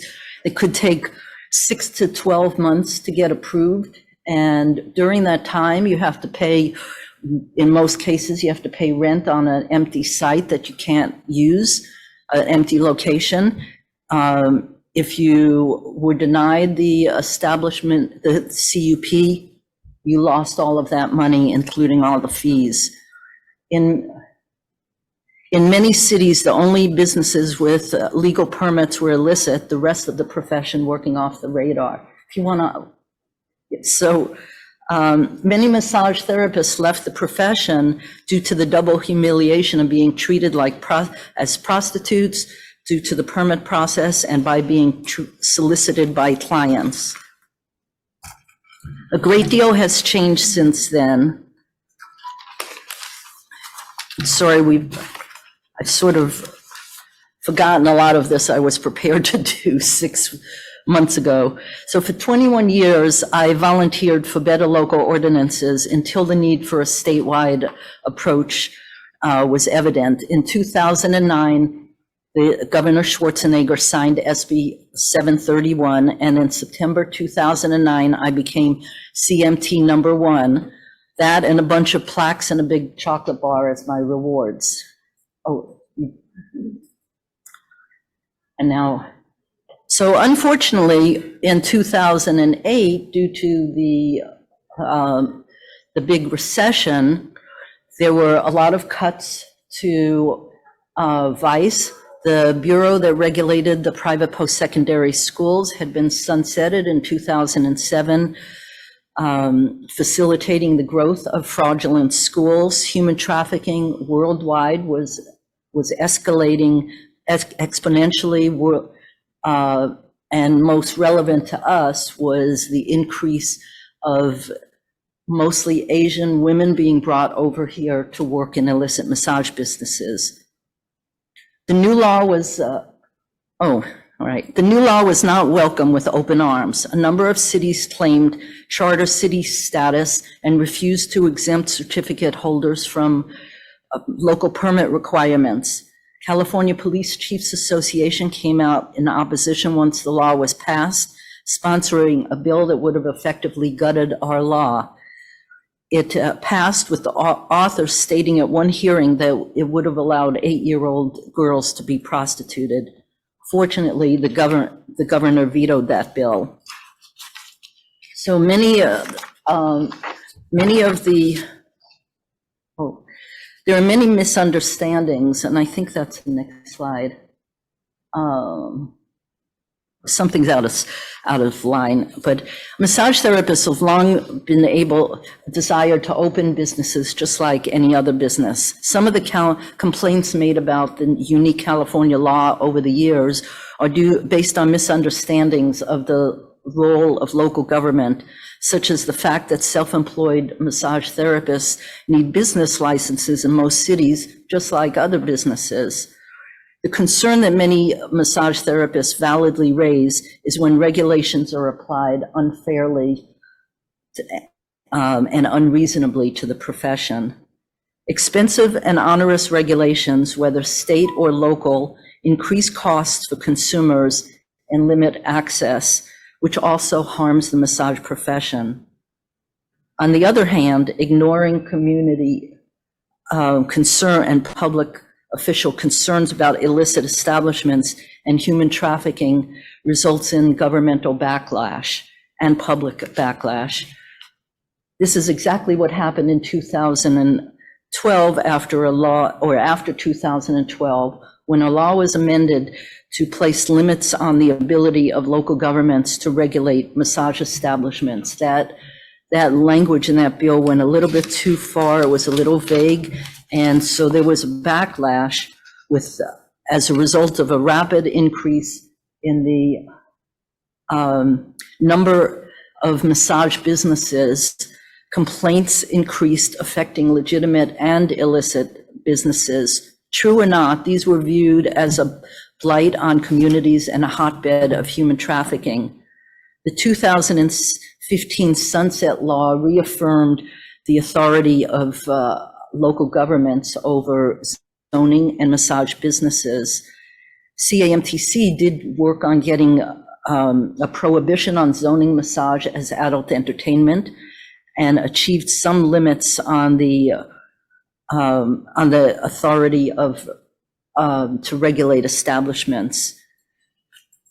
The top priority of the League of California Cities is local control.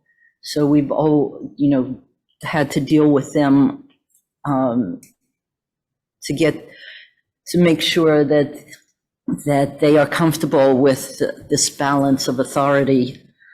Unfortunately, by 2015, the local problems were so prevalent that many cities passed the maximum 2-year moratorium on new massage businesses, caps on the number of massage businesses, and mandated distances of up to 1,000 feet from schools, homes, churches, and other massage businesses. CAMTC has been working since then to ease those burdens on the profession. Some believe that human trafficking under the guise of massage is not the problem of the profession. Nevertheless, as long as consumers complain about human trafficking in massage, as long as governments draft regulations to prevent or control human trafficking, it is the problem of the profession. Human trafficking follows the massage profession, it and the sex industry having hijacked the good name of the profession. Like it or not, we have to factor that reality into our balancing act to protect the public and respect the profession. CAMTC staff are required and committed to implementing CAMTC's mission, statutory mandate, and each year's board-approved strategic priorities. I'll let you read them, and I'll just go through a few words. So our mission is to certify massage professionals and approve programs that meet the minimum standards. Our legislative mandate is under California Business and Professions Code is to create and implement a voluntary certification program so that consumers can identify credible massage therapists and ensure that certified massage therapists have completed sufficient training at approved massage schools. Additionally, the statute states that protection of the public shall be the highest priority for the council. This is in all the regulatory or most of the regulatory laws in California, and that protection of the public shall be paramount if there is a conflict. So I've heard that some massage therapists have questioned what is public protection. One definition would be protection from physical and emotional harm. Strategic priorities, so these are what the board approved for this year to address the exam requirement that's been waived until 2027, to continue to collaborate with local governments by evaluating and promoting evidence-based best practices and assisting and advising cities and counties on instituting policies that respect local control, patient privacy, and respect and regard massage therapists as important healthcare professionals, to protect the dignity and safety of massage therapists, safeguarding massage therapists from misconduct and harassment, accepting education from outside the US, which we have implemented, improve communication with elected officials and staff, local government, nonprofit stakeholders, the massage industry, and the profession, and protect the most vulnerable, protecting victims from the scourge of human trafficking. So 2 of these board priorities regarding collaboration come directly from our statute. In furtherance of this, CAMTC has established strong relationships with organizations of local and state officials and hundreds of cities and counties, as well as Human Trafficking Coalition. Rick spoke quite a bit on that. I won't get into the training. It has led to improvement over the years in some of the expensive and most onerous regulations, although with 540 cities and counties in the state, it is a slow process. Next slide. So this trend will continue as long as these policies are effective. Since 2009, most advocacy at the state and county level have been by CAMTC and occasional local massage therapists with little or no involvement of the professional associations. At an average dues charged by the 2 largest national associations of over $400 every 2 years, with only about 100 of that being the cost of the professional insurance that they include, massage therapists might wonder what their associations are doing with the other $300 or so to help address local regulations and fees. Meanwhile, there are misunderstandings about how much money massage therapists made. I've long noticed that few massage therapists work full-time. So when I was full-time massage therapist, I considered 40 hours at my office available for clients to be full-time, and I averaged 30 hours hands-on a week for most of that time. But I've long been concerned with massage therapists who look for a 40-hour wage with 4 clients, 3 or 4 days a week. You can go to the next slide. So we did a little bit of review to what massage therapists make. According to the U.S. Bureau of Labor Statistics, which reports on W-2 employees only in California in 2023, the mean average wage was $56,680. They only show employed massage therapists at that time of 15,000, just over 15,000, and the DOL Bureau of Labor noted that part-time is very common for that salary range. Self-employed massage therapists, there's no definitive information on what they make, but of 1,430 listings in massagebook.com, which is a an advertising site, the mean price for an hour was $120. We did hear from a massage therapist and business owner with hundreds of massage therapists who contract with his business that many were earning over $100,000 a year. I can provide many examples of the progress being made in the state, but following just a few. In 2011, San Rafael came up with the concept of a revocable registration.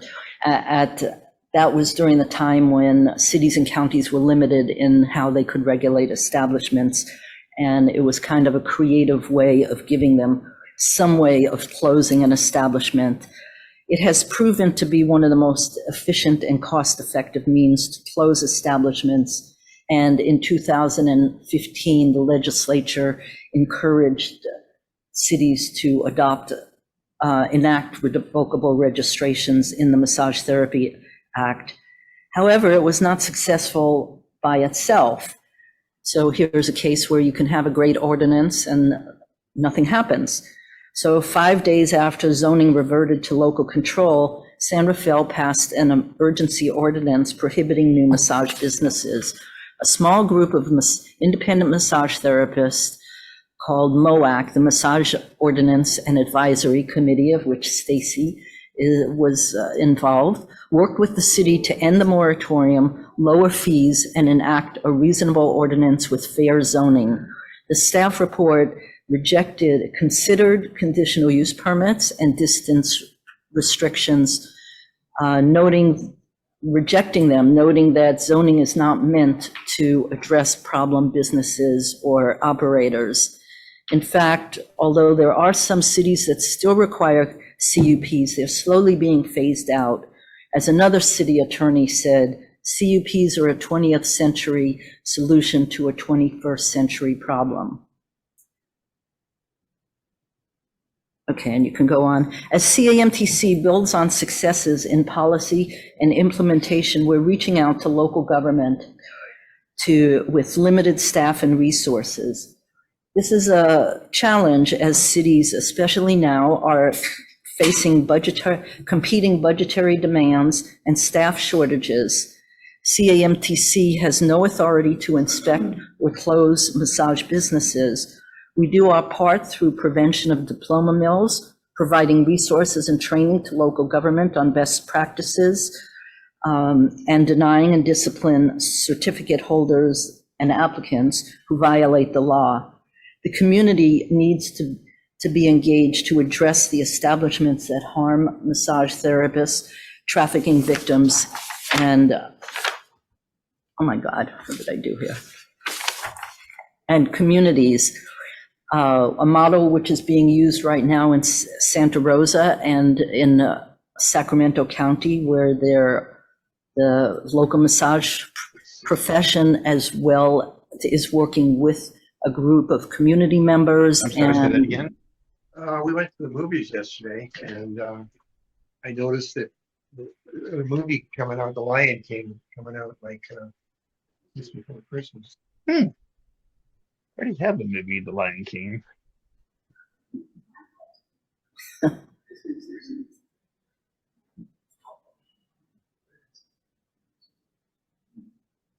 This one, right?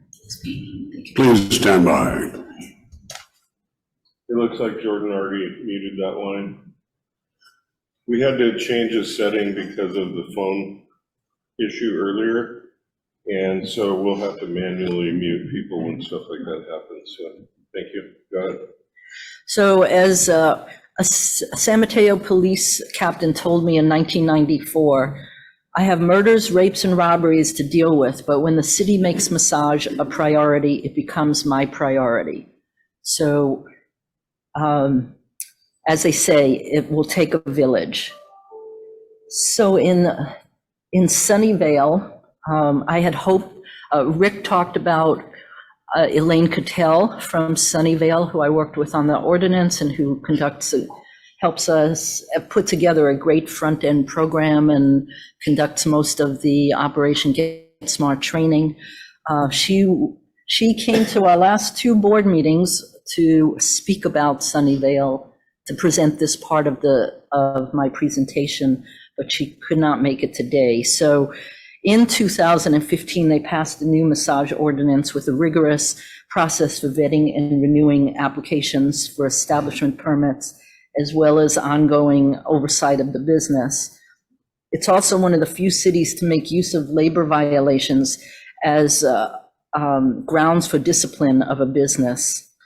The city has implemented such an effective front-end permit system for front-end permit and business license staff to use to prevent illicit establishments from opening, and with ongoing oversight later closing them, that it's becoming, we're creating from that a model for the state and other states, as Rick has mentioned. So in addition, staff is very excited about our new partnerships with the Coalition Against Slavery and Trafficking, CAST, to address labor trafficking. This can be a powerful tool to close illicit businesses and help the profession because there are many establishments, whether they provide sex or not, that are due to labor violations that may or may not reach the level of labor trafficking, are able to charge fees that massage therapists cannot possibly match, and as a result are providing unfair labor advantage. So we feel that this can be one of the biggest things that CAMTC can do in the future to directly help the massage profession by helping to reduce those using unfair labor practices. So this is an ongoing, as Rick and I have both said, this is an ongoing effort. We do see improvement. We more and more using the Santa Rosa and Sacramento model. We're working with and trying to engage the massage profession and, where possible, community groups to work with us on changing ordinances and getting better regulation at the local level. So any questions? And I'm sorry if I was choppy through this, shaking and trying to remember what I thought I had remembered from the last meeting. Christy? Do we have a number of how many cities and counties actually require the CAMTC certification? I do. It's over half the jurisdictions right now. I don't have and there are a number of them that have required certification but have a grandfather provision, especially if they passed an ordinance recently in an area that has not required certification, but where the local schools until recently had been teaching 100 hours or 200 hours. So, many times those massage therapists have been practicing safely for 10 or 20 years, and they don't want to go back to school, so the cities will grandfather them in, and that's something that we encourage. Bernadette, did you have a question?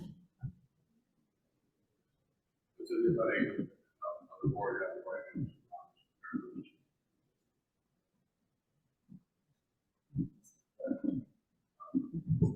Does anybody on the board have questions or comments for Beverly? Any member of the public wish to comment on this presentation? Does anybody who is listening online wish to comment? We do have one comment. Virginia, your line is now open. You may make your comment. Hi, can you folks hear me? Yes. Okay. Sorry, there was an interruption in the technical difficulty while that speaker was talking, and I didn't gather the information that she was speaking about regarding Santa Rosa. I was wondering if the speaker could talk a little bit more, because there was an interruption that muted out what she was saying on my end. So Santa Rosa, this is a city where actually a group of some members of the public, it was actually a couple, a retired firefighter and his wife, who moved to Santa Rosa retired to Santa Rosa, and discovered in their neighborhood that there were 30 what they suspected illicit establishments. And so they contacted San Francisco Collaborative Against Human Trafficking, who referred them to me. And they organized a group of citizens and invited city staff, including the police chief, city council members, the deputy district attorney, to a public meeting to discuss this. CAMTC then followed up by reaching out to the massage community, to our certificate holders and the local school, which was a branch of NHI, to have a meeting of massage therapists, encouraging them to get involved. That first meeting had only a couple of local massage therapists who had heard about it. And so we've been working with the city. There was then a public safety committee hearing where the Public Safety Committee encouraged the City Council to move ahead with a new ordinance. There's another hearing on the 15th at 9 a.m. before the Public Safety Committee, which I think to discuss. I haven't seen a draft of the ordinance yet, so I don't know. I would imagine the copy will be presented 72 hours before. But that, if you have any questions, you can send me your email or send to info@CAMTC and ask, and I'll send you information on that hearing. Thank you very much. You're welcome. Does anyone else who is listening online wish to comment?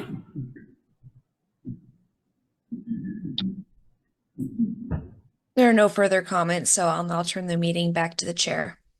Thank you. Actually, we have one more comment. One more comment. Okay. Lauren, the line is now open for you. You may make your comment. Thank you. The number that Beverly couldn't remember is probably in the neighborhood of 256 municipalities now having changed their ordinance and requiring CATC certification. As far as grandfathering goes, they're not all grandfathering. My particular city is saying that you can apply for an exception. There are people that have worked in town and had a break from working in town that won't qualify and are facing going back to school to the tune of $10,000 to $20,000 a year. That's unfair. Thank you. Thank you for your comment. We do have one more further comment. Mel Palacios, the line is now open for you and you may make your comment. Yeah, thank you for the presentation. I just wanted to see if you could summarize the purpose of this presentation for us, please. Thank you.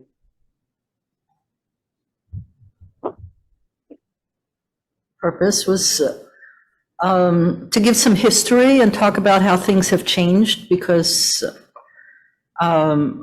many us old-time massage therapists know what it was like and how things have changed, but massage therapists have no idea what has changed over the years, and how our unique law has worked to the advantage of the profession.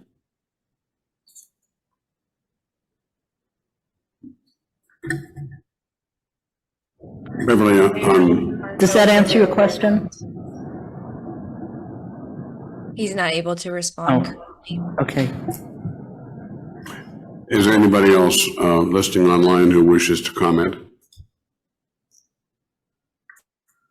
Okay, hearing none. I'll offer just a quick comment since we're about the history and evolution of the massage regulation from the last 100 years you've been doing it, Beverly.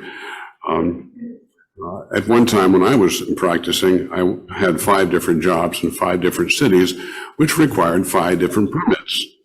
Most required a test.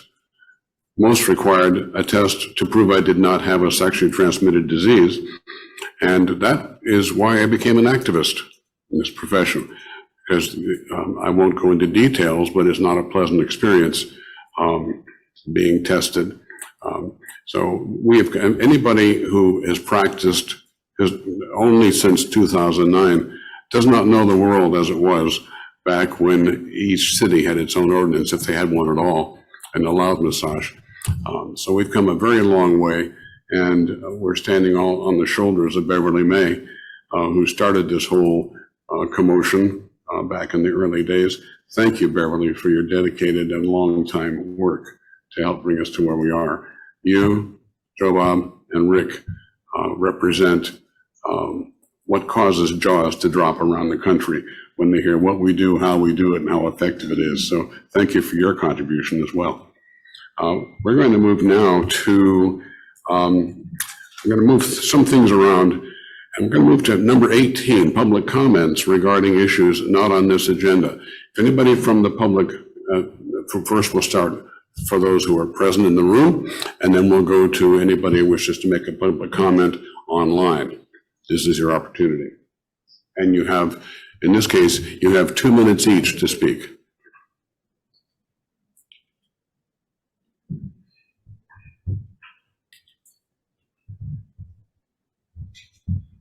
Good morning. My name is Annette Zubzik, and I was a student at A to Z Massage School. My ID number is 2014003. It's a little bit about myself. I was a travel agent for 12 years, and I decided to leave that career to start a massage career because I wanted to help people a little bit more. I've had a family who's had illnesses, and I realized how massage really helps people mentally, physically.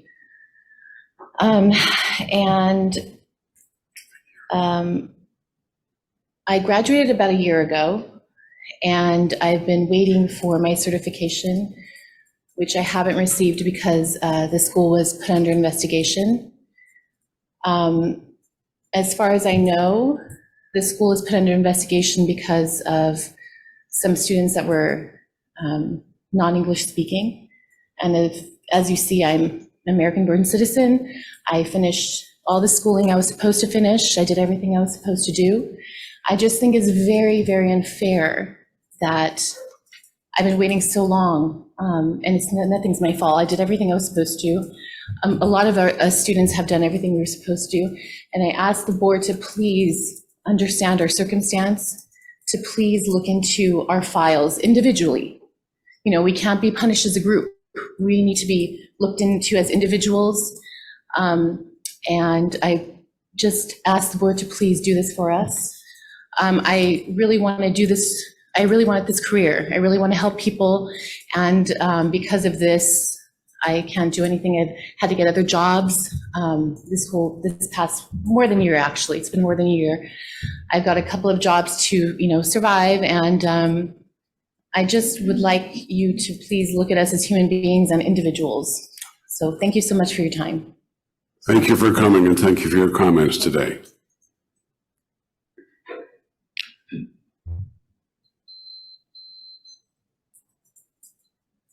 Good morning. My name is Patricia Kluwer, and I too am from a student of A to Z, and I'm also waiting for my certification.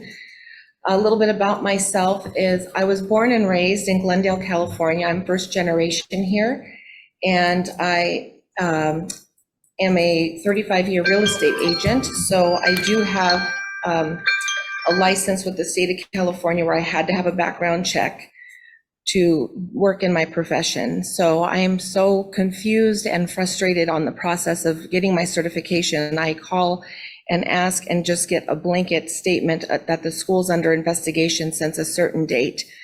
And I really have been through my own healing crisis through the pandemic that made me want to enter into this career of massage and helping people heal. And it also trickled down to where I also took care of my elder parents with massage and essential oils. And this is where my heart is and my passion is. And I'd love to get started, and I just can't get any answers. And it's not just me, it's other students. And as Annette said, it has to do with English speaking. I'm born and raised here. And so if I'm just pleading with you, please to, again, look at us individually, and if we can move the process forward for those of us that this shouldn't be affecting. Thank you for your time. Thank you for your comments and for coming down here today. We appreciate hearing from you. Good afternoon. My name is Leila Drillings, and I represent A to Z Massage School, family-run institution that has been serving the community for 27 years. On January 4, 23, CMTC placed our school under corrective action without affording us any due process, a fundamental right.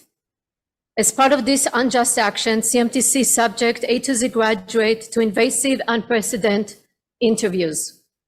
These so-called interviews were nothing short of a sham. CMTC systematically failed many of our graduates, offering no explanation for their decision. Non-ESL students have attested to feeling so uncomfortable as there were questions about their ESL classmates. Worse, CMTC failed to provide any reason why they failed. Even more concerning, CMTC did not have the student file on hand to verify the information being provided during this interview by the graduate. CMTC approach was reckless and systematically unjust.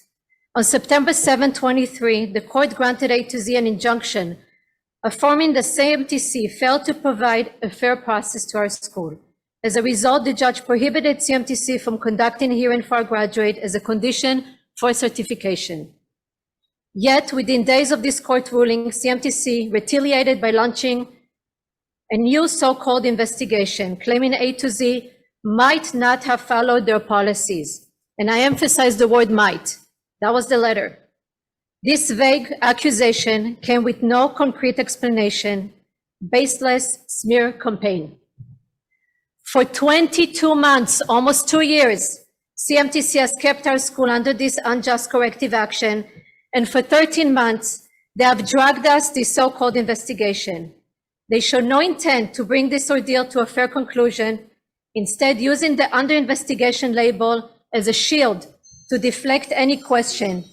This is how CMTC operates. Mrs. Drillings, thank you for your comment. Can Your I time is have up. one more minute, please? 30 seconds? I move to extend time for this speaker to 2 minutes. You need a second for that motion. Okay. Well, I have a second with 3 minutes to extend the time for 3 minutes. I'll second. I believe it started at 2 minutes. It started at 2 minutes, that's correct. Thank you, So appreciate that. it's been moved and seconded to allow additional time. We need to have a vote for that. Will you please take a vote, Charlotte? Is it 3 minutes? I'm sorry. Yeah. Yes. Okay, thank you.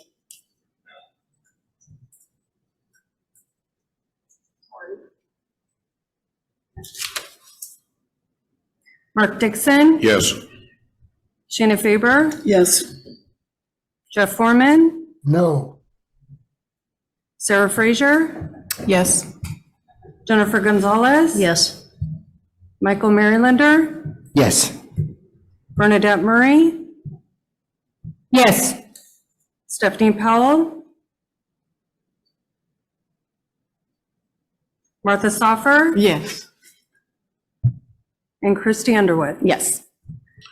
Thank you. The motion carries. You may continue. Thank you, And we'll appreciate start the that. timer now.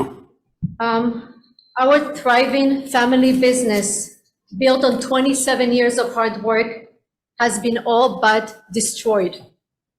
Hundreds of A to Z graduates are suffering financially and emotionally. Good people who simply want to work legally, with dignity, and provide for their families. Today, I'm calling on this board to act to end this investigation. There is no investigation. We've been begging for 22 months to come and investigate. You have not showed up once. Where is the investigation? Where? Who's doing the investigation? We need answers, and we need the board to ask questions. Thank you so much for your time. Thank you for coming, Mrs. Drillings.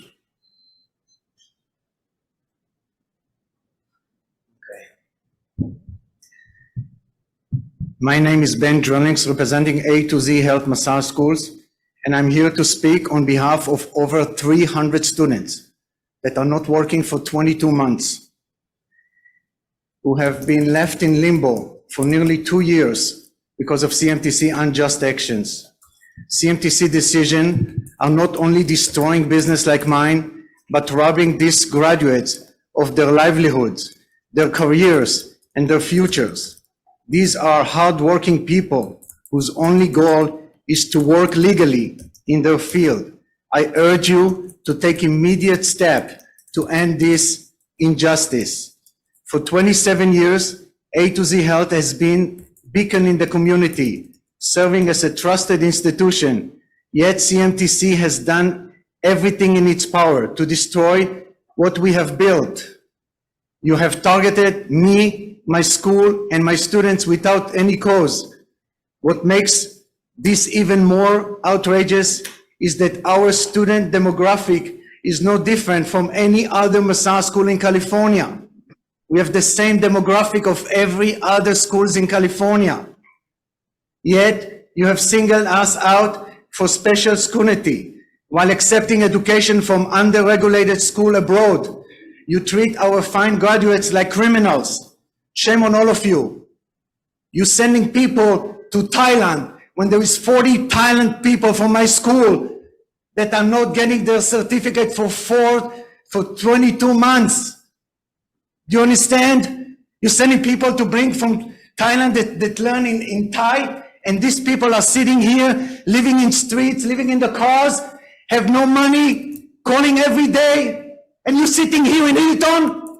Shame on all of you! Shame on you! Well, Thank you, Dr. Drillings. That concludes your time. I need more time. I asked the board, why, we have to do- we I have to- need more time! You're probably- No, I need more time! You're I probably- need more time! You're probably. With all due respect, Dr. Drillings, I would be happy to make a motion for you to have more Please time. do. Once again, may we extend the speaker's time for 3 minutes? Need a second?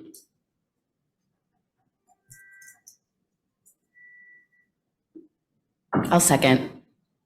It's been moved and seconded to allow an additional 3 minutes, and we'll take a vote on that. Wait, I'm sorry, for 1 minute more, 1 minute more. And does the board have any questions or comments about that?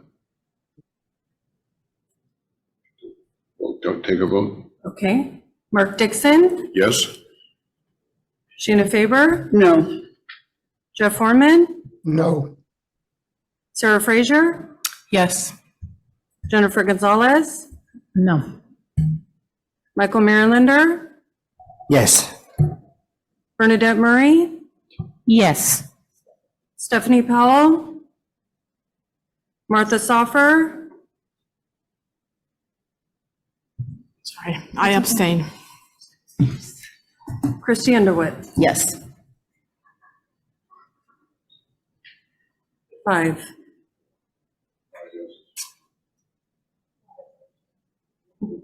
What? Yeah, one of them. No, it's not.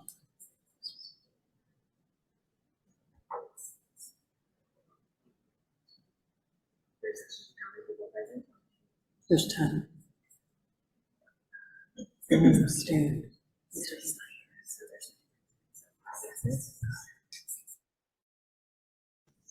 Stand by. Yeah, okay. It's already 2 minutes. I could talk meanwhile.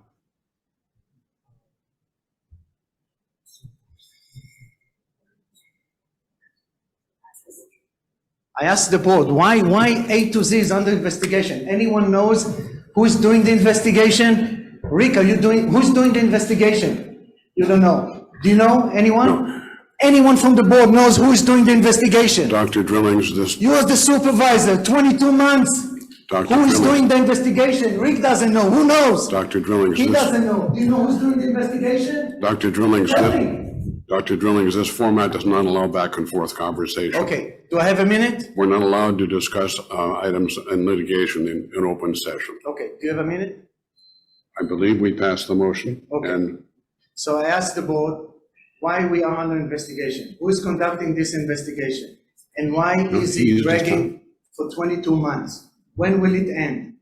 Who interviewed our graduates? Who prepared the sham questions? How can CMTC fail students without even having their files in their hand during the interviews? This is a failure of basic due process. thank you, Dr. What- Drillings. That's the end of your time. That's the end of 1 minute? Yes, sir.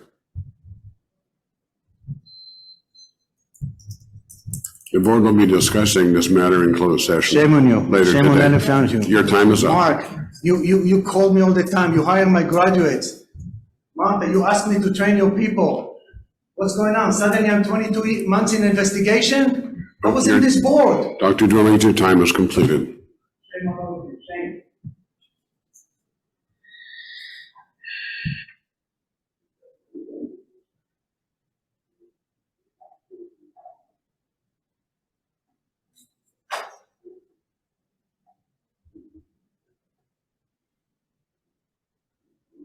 We're going to take a couple of minute recess.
Okay, we're ready to circle back now. If everybody return to their seats, please.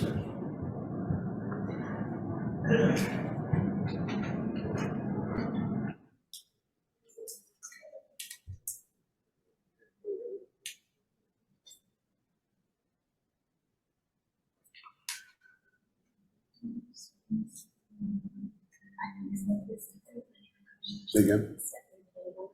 Yes, 2:30. I'll call the meeting back to order now. Beverly? Thank you for the pause. That wasn't Beverly. Now we're going to move to another item on the agenda, item number 10. Yes, Bernadette? Shall we ask for if there's any comments from the public that are online? Thank you for the reminder.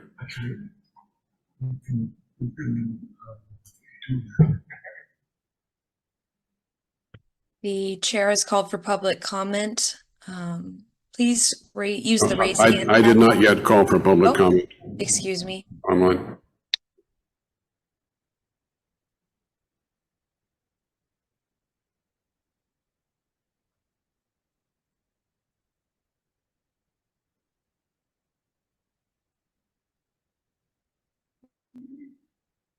Okay. We're not complete with item 18, public comments. We're going to return to that after a time. Right now, we're going to handle item number 10 and invite Chief Sean Talese to come up to the front.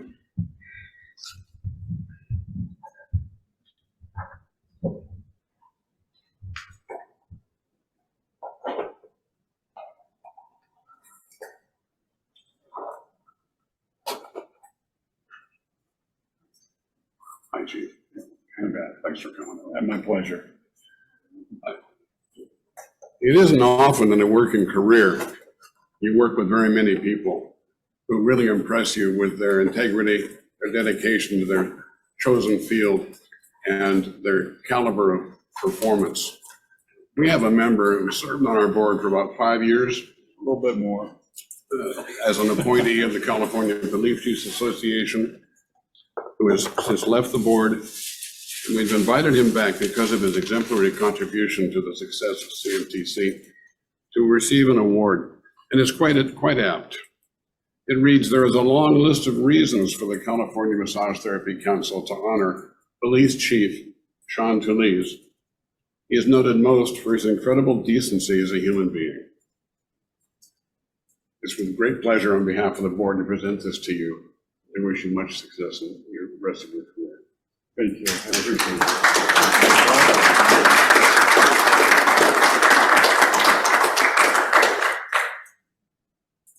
Thank you. Thank you. May I have an opportunity to say a few words? Go right ahead. Which one? This one. This Send one? over. Send over before. Oh, right. This one here? Yeah. Oh, good. Yeah. I don't hover very well at 6'6". Yeah, I don't hold the squat position that well anymore. But thank you. I'm very honored to receive this. And I just wanted to say to this committee, 5.5 years ago, or about 6, when I joined, like Manny, I didn't know what to expect. I'm a police officer at heart. And so to join, California Massage Therapy Council, you think, what am I getting myself into? Well, what I quickly found is I was joining a group of dedicated professionals who give up their time to do work that is so incredibly important, that helps keep decency, good morals, law and order. And it made me a better researcher. Your passion and dedication for this work made me a better leader. It made me more empathetic to other professions and the struggles out there, and just listening to the public comments, the needs, and what this organization serves. I could tell you that it's incredibly important that the California Police Chiefs Association continues this strategic partnership. It was my honor to represent them for about nearly 5.5 years. And of course, I know you're in great hands with Chief Gonzalez. And so again, thank you. And I wish you all the absolute very best. And I'm always accessible if you need anything from me. Thank you. Thank you very much. Wrap this back up again to protect you. Absolutely. Right in there. You got it. Stay for lunch? I will stay for lunch. Good. All right.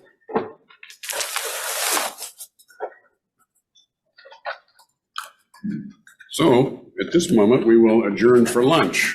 And it's served, where's it served? Outside, okay. Thank you very much. You're very much. Appreciate it again. Yeah, and I'll take my rounds at lunch. Okay, good. Okay. Thank you. There was a question. What time are we reconvening after lunch?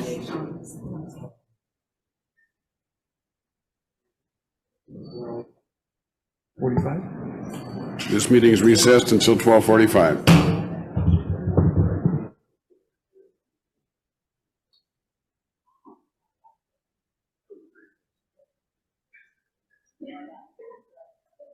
Recording stopped.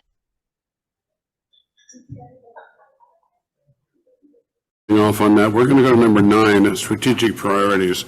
It's on page 58 of the board book. Okay. So what CMTC board what we typically do when we look at strategic priorities in our third meeting of the year, which we do prior to the last meeting of the year that normally include the budget. One of the tradition here is that somebody will make a motion to suspend rules of debate to allow a free-flowing, more less structured discussion on this issue.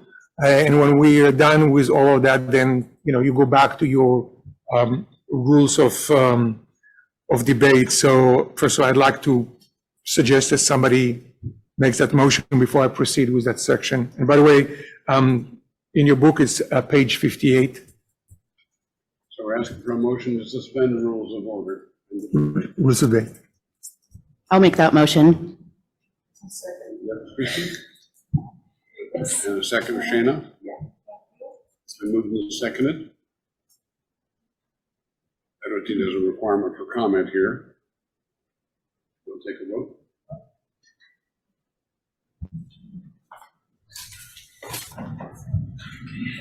Mark Dixon, Yes.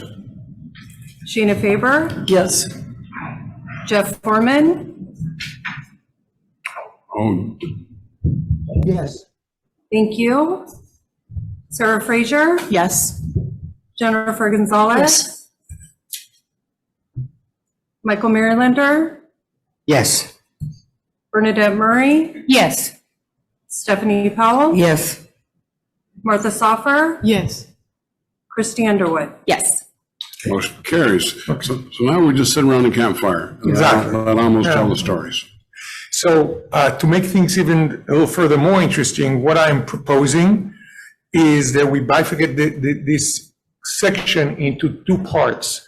The first one is just to discuss and possibly vote on what is the number one strategic priorities for us next year.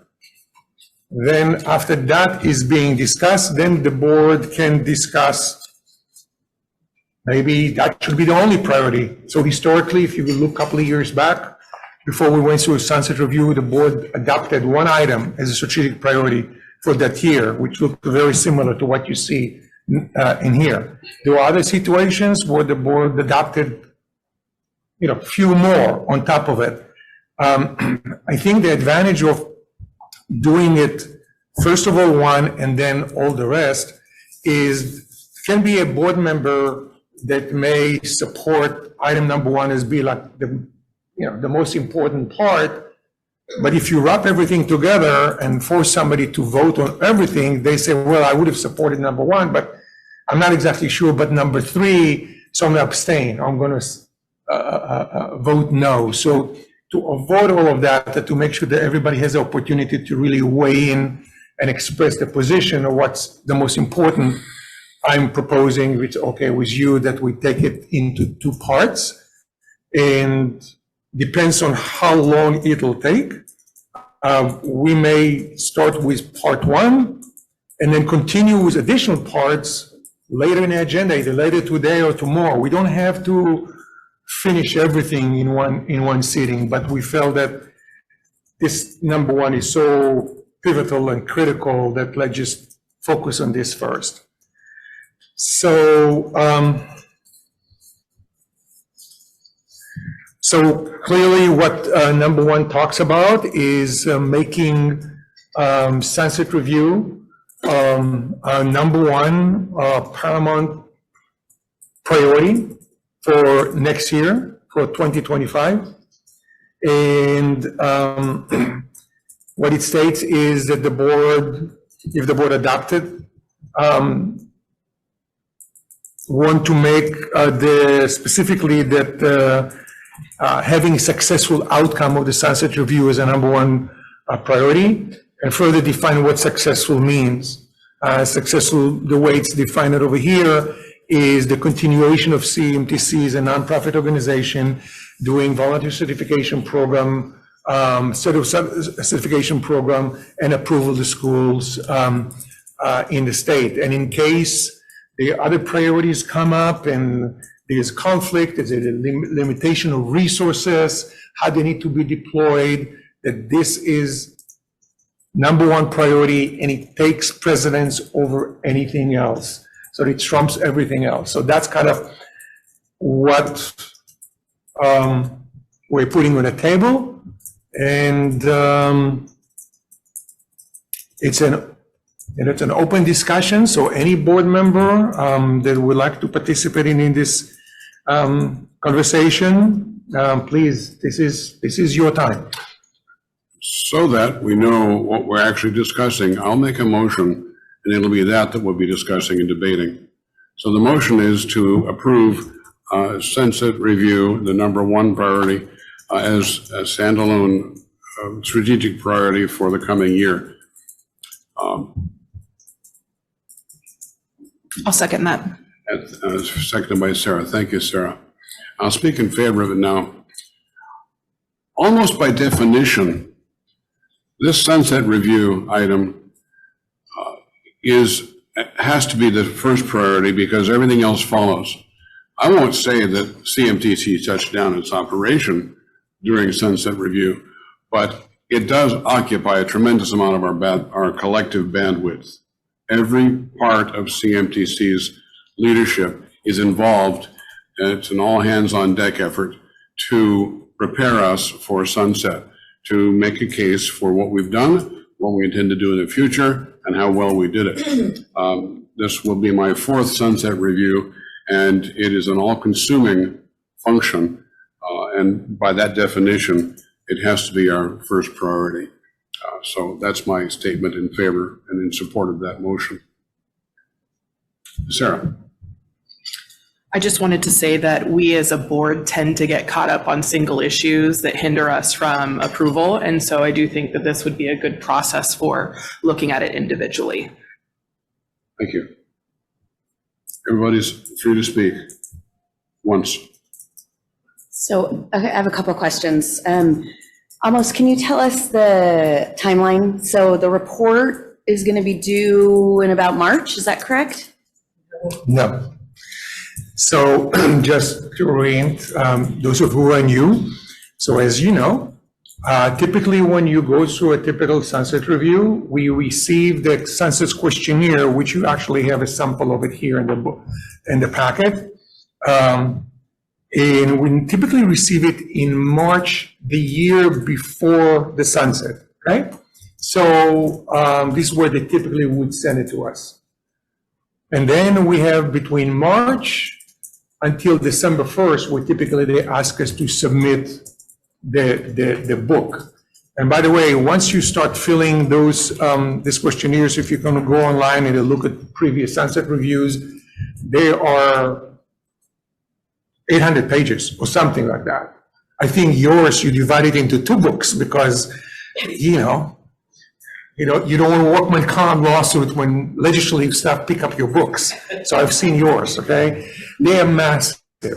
They're massive. And I cannot promise that this year is going to be the same. It may be a little shorter, but so that's a process. We typically get it in March and we work from it from March. We submit it December.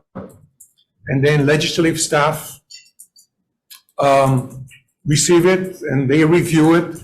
And then typically January or February of the year of the sunset, they actually produce a staff report. They take that and they put summary to the legislature. They can be like around 10 to 30 pages report that they produce.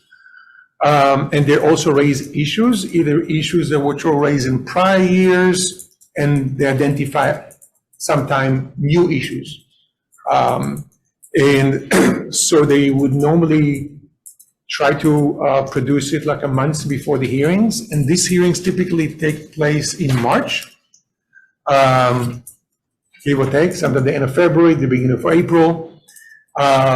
So this is where we're actually being called in and we present. It's a joint committee hearing. So both the Senate and the Assembly Business and Professions Committee have a joint committee hearing. The 2 chairs of the committee, they co-chair these meetings. Sometimes if there is a brand new chair of one of the committee, they allow the more senior chair to kind of lead it because it's the first time they're doing it. And after those hearings conclude, then if the legislature, if they don't want to do anything, then the end of the year, December 31st, the law just go into the sunset and get pretty much repealed. Typically what would happen, they will introduce a sunset bill, which will have replacing the one which is going to sunset December 31st. And some of them may have like very few tweaks, things here and there. Some of them can be drastically different. Okay, there's just no way of knowing. So that is kind of the process that we go through. As far as the board goes, we already started, no. So now what happened is we were notified that we're going to have to do that, not in March, but it was several weeks ago. So now we have to condense a 9-month process into a very short period of time. And the process is not only involved preparing the book, the other things that has to do with conversation with stakeholders and positions and things like that. So that's kind of the process we'll go through. We are working on the draft report. Our goal is to be able to bring some of it to the board in the December 12th meeting. Because of the time limitation here, probably what the board will have to do at that point is to authorize somebody, or either one or two people, to be able to do kind of a final sign-off on the document before we send it. We're asked to submit it to the legislature on January 6th. So this is when we're supposed to submit it. So January 6th is pretty much, we have to be done with it in the middle of December because so many people are on vacation. So it's a little interesting. So that's kind of the process as far as timelines of what we are facing.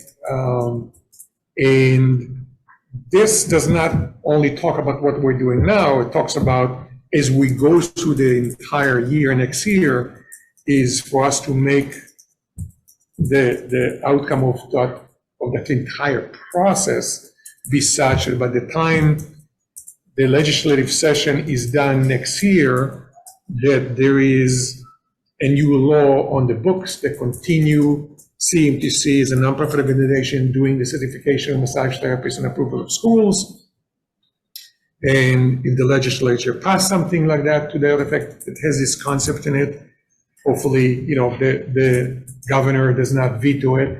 And then if everything's go well, January 1st, 2026, the new law goes into effect. So that kind of to orient those few who've not been to this rodeo before. Did that answer your question, Christy? Yes. Okay. You have a question, Sarah? Can I just make sure that I have the timeline correct? Sure. So generally speaking, had we known we would be going through this a year early, we would have already received the document in March. So we have from essentially now until January 6th to turn in this document. That's a very tight timeline. After that happens, then there's all the edits and things that are kind of brought up and arranging all of that. And then will we still be presenting then in March of 25? Yes. Okay. Wow. Okay. That'll be in a hearing in the Capitol. That's tight. That's a tight timeline. Okay. When you said edits, you're talking about of the sunset review document? Yeah. Our document? Yeah, so you said that once we turn it in, there's a lot of kind of like suggestions made, or is that? No, but that by the will come back legislative into- stuff, not by us. Okay, got it. Yeah. There are discussions, not unusual to have discussion between us and legislative staff. We actually already have meetings lined up, coming up with them in the next few weeks. So we are engaging with them. But January 6th, it needs to be a final document that we submit to the legislature and we post on CMTC website. Dr. Foreman would like to speak. Go ahead, Jeff. Unmute. Please unmute, sir. Thank you. I'd like to know what's the reason behind this early sunset review? Why did they do this to us? The legislature always have the right and the ability to raise issues, to address concerns, to look into tweaking the law, maybe substantially changing it. In one of the reports, of that bill, there are some reasons that were put there. I'm not going to make statements of the accuracy of some of the statements there.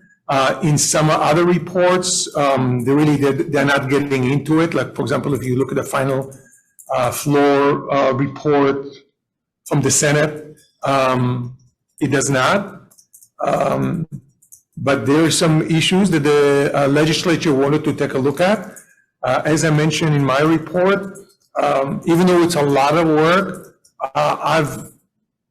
this is, I think, my fourth sunset, and I always find it to be very productive.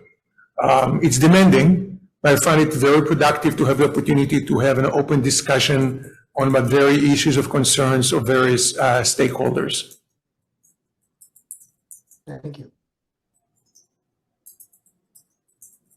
Can I get some clarification? Yes. I certainly understand the demand, and especially with the crunch timeline, the demand that we put on the staff to get this done. Are you saying we're incapable to continue the other tasks that we have at that same time? So the certifications, the education, I know it's going to be a lot of work, but when you're saying we're recommending this one be the priority, I want to make sure we're not stopping the other work that's being done by the unit. Yeah, priority in me does not mean we stop doing everything else. Our mission is to protect the public. So yeah, when we go through sunset review, we definitely continue to answer the phones, and we continue to certify, and we continue to investigate, and we continue all the day-to-day functions of CAMTC. What I'm saying is, if somebody, for example, have a great idea to start a brand new program that will, can be a great program, but the timing is such that it'll take resources, whether it's time or money, from other things that we are needed for that this takes priority. It's like a triaging mechanism. So when you triage, it doesn't mean you stop patrolling the streets. It means if there is an issue, we have to focus on one particular area, that we make it a priority. And that's what we've done in the past. In all the other sunset reviews we've done before, we always had that as number one. The year when we went through this, and we definitely kept functioning throughout the year. That's very important. It's a little bit like we're doing the same job we've always done and taking on a second job. And so naturally, resources are a little bit strained. People work a little bit harder, a lot harder, to make deadlines and fill in the blanks and prepare the information for legislature while they're doing everything else. So that's what makes this issue important, number one priority.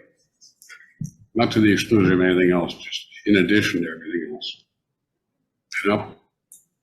So I have a question.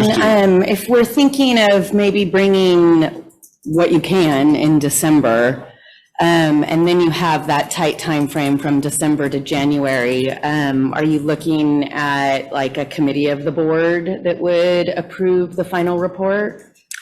No, we're not looking for a committee, because the issue of, because of Badly King, it created a lot of challenges to have an actual committee of the board.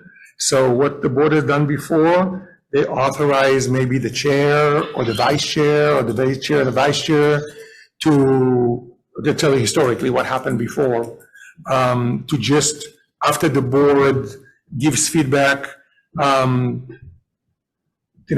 staff keep working on implementing and tweaking and making little changes, but just the final read before we actually go to print, go back to this designated board person or couple of people for them to take a look at that, make sure that we follow the board marching orders. Yeah, sure. Usually in Sunset, you can prepare things that we want. So I'm assuming that there might be maybe a discussion on that in December. Okay. Yeah, we will be bringing those things. Because as you know, there are sections in the questionnaire, they're asking, well, what do you recommend? That's a chance for the legislature to listen to you and say, hey, you guys are the experts. What do you think we should, what are we missing? Tell us, we want to listen. So that will be happening in December. Were you getting? But definitely start thinking about it, because this is your chance to communicate to the legislature what's on your mind. If any kind of changes you'd like them to consider. So I'll give you an example of something which is we're finding ourselves in a funny position on this. So originally, when the legislature passed the current law unanimously a couple of years ago, one of the issues we discussed with the legislature was the issue of the exam. So those of you who are not familiar with this issue, when CMTC was started in 2009, there was no exam requirement for certification. CMTC went to the legislature, recommended that they would do an exam requirement. In 2015, it came on board. And then several years after that, there was, for lack of a better word, disagreement between the legislature and the Federation of State Massage Therapy Board as far as qualifications for CTA exam. And so there was kind of back and forth. In previous board packets, I put all the letters between me and the executive director of the Federation of State Massage Therapy Boards. We're trying to broker some kind of a peace between the Federation and the California legislature on the qualification. And the Federation did not want to go with what the California legislature wanted. So the California legislature said, well, okay, well, we're just going to suspend the exam requirement altogether. Done. So it's been suspended now for several years. And in the last sunset, they extended the suspension until it was going to be the suspension was going to be in place until January 1st, 2027, with the whole idea that when we come back to the sunset review, this board will hash it out and come back to the legislature and say, look, this is our take on it. This is what we think. You should lift the suspension. You shouldn't lift the suspension. Change the exam requirement. We have no exam requirement. They kind of said, you guys figure it out, research it, come back to us with a recommendation. This is an example of the kind of things that would normally happen. Well, that kind of caught us flat-footed here because we had a process in place. So we already started the process of evaluating it and wanting to bring it to the board. And it's not exactly clear whether the legislature want a recommendation now, whether they want a recommendation in, before 2027. This is some of the discussions we're going to have with them. Like, okay, so this is an example of the sort of things that the board will make, can make as far as changes. There's another issue, just a spoiler alert. Those of you who read Joe Bob report, and if you look at item number 3 here, this idea which was floated of creating a couple more tiers possibly for certification. It's an idea. I mean, we're not pushing for it. We're not pushing for it. This is another example of the sort of thing that the board, if the board thinks that something makes sense, we put it in the board packet and we communicate it to the legislature. Sometimes there is some technical legal thing that we'll recommend. But this is kind of the process, and we will definitely discuss it in December, all the things that we want to recommend to the legislature. Go. So, not to start off a little facetiously here, but I will make a sort of humorous but somewhat serious actually, it seems like we should talk about, we're actually amending our strategic priorities for 2024 because we are actually, if we're having to focus on sunset review starting already and starting now, this is actually reprioritizing our priorities for this year. Moving on to actually what that priority should be, I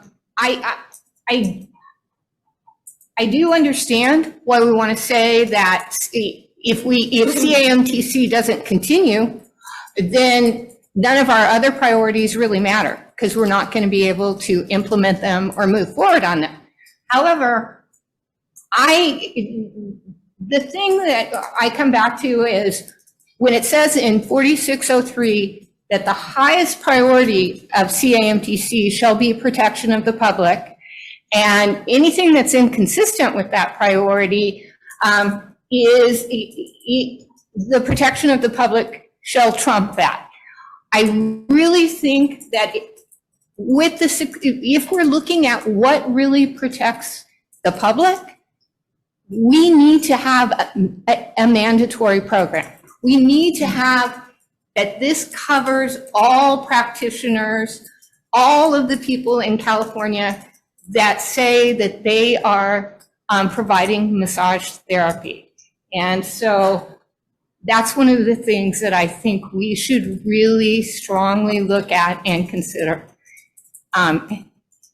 as a priority for 2025 in terms of the sunset language. Okay, so just to be, okay, so first of all, we're all in agreement that that section of the law is our constitution for all intended purposes. That's why we all have these things facing us all day long. And that's a litmus test of everything that we do, everything that staff does all day long is always, has it further practical protection or doesn't, okay? So that is, we're one-track mind organization. So there's no question about that. The question is, what does really provide for more public protection? Whether it is the current structure, a different structure, that is a whole other discussion, okay? It has been the opinion of this board and the opinion of the California legislature over the last 15 years that the current program, and also, by the way, the opinion of many stakeholders that their entire focus of existence is public protection. They have been very vocal over the last sunset review, the one before, that they oppose mandatory program, that they believe that the public is better protected with this existing program. And that those entities included California Police Chief Association, the California District Attorneys Association, the California Sheriff Association, National Center of Sexual Exploitations. One second, okay? So the point is that I understand there are some people who feel that I want to clarify. Yeah. I'm not, when I say mandatory, I'm not saying licensure. Because we can still, we can have a certification. That's the structure that we have. And so when we have so many entities that are making it mandatory, but there's entities that don't make it mandatory, and what we're actually claiming is that the entities that do make it mandatory are better protecting the public. I think that that's an argument in and of itself, that having mandatory certification throughout the state would be a better means of protecting the public. It would also be more fair to those who are providing massage rather than having because as was pointed out earlier in a public comment, and as Beverly has noted in her report that will be presented later on, there are some cities that, in terms of the grandfathering provisions, they're very different in some cities and counties. And so in order to provide for a more fair grandfathering for people that have been doing massage for a long time, having any sort of mandatory system to have that implemented for the rest of the state at this point would be a lot more equitable. And it does, I mean, it's like, I find it challenging for us to claim that certification protects the public better without advocating for it to be implemented throughout the state. So that's. I understand, and I completely empathize with the fact that it's very counterintuitive. So just for the record, when I go to a city or to a county or Beverly or Rick, we never recommend to them to require CMTC certification. We don't. We work with cities and counties that don't require it, and we work with cities and counties that do require it. It's a tool which is available for them, but we're not in the business of peddling CMTC certification and our virtues and things like that. It's a tool that they can use.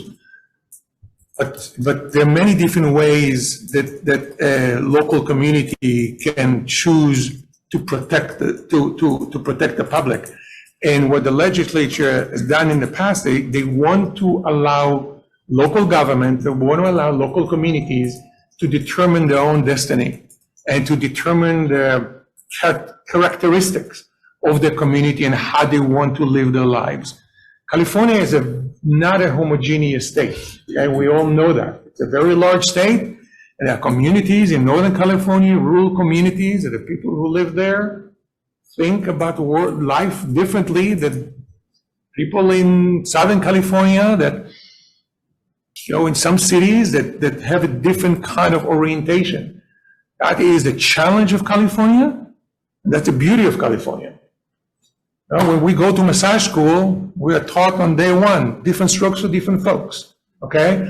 And that definitely applied. That's why California is not Wisconsin, okay? It's very different here. And that is the reason why the legislature and past governors and this board were very adamant about that element of allowing local control, allowing local community to determine the way they want to protect the local community. Okay, so that is why, one of the reasons why that element there, to have, there is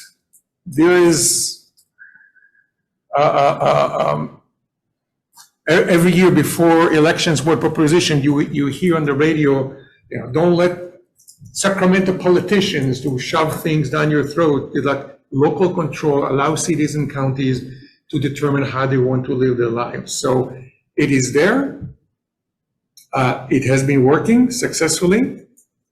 When you create a mandatory program, it creates new kind of limitations that you do not have when you have a voluntary program, okay? And I think that is one of the reasons why 58 district attorneys who looked into this decided to be very adamant supporters of the voluntary model, as counterintuitive as it is. So do you want to make any comment on this? No, I think you've handled it quite well. I think you've described it. You've described it very well. Okay. Dr. Pappas. Yeah, sorry. I have a question and a statement. So I just want to be clear. So I think it's the obvious, but I'm going to ask anyway. If we fail this sunset review, what happens to CAMTC? if the Massage Therapy Act, I'm just going to reframe the question, okay? If the Massage Therapy Act does not get continued in its current form with a voluntary certification by the way it's written right now, what happened to CAMTC?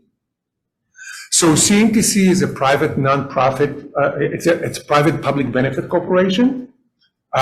It's autonomous. It has its own governing board. It has its own budget, has its own funding.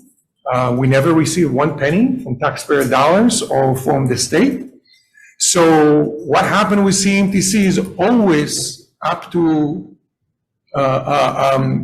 one very special group of people, and that is you, the board, okay? The board governs CAMTC, and the board has the discretion to decide what they want to do every year, any given point in time. So if we don't do well in the sunset review, would CAMTC cease to exist? No, that's not the case. Okay. We would lose our teeth though, right? I mean. What? We would lose our teeth and we would still be able to exist, but what bite would we have? Well, the board, will have choices to make, and we would be able, there's certain things we will not be able to do. There's certain things that we may not be able to do. It all has to do with what will be written into the law. And there's certain things you will be able to do, you cannot do right now, okay? So are we gonna lose our teeth? I don't know, we may lose a couple teeth, but we may grow very sharp fangs that has a different look to that. But this is a whole other things, and Allison will elaborate on that.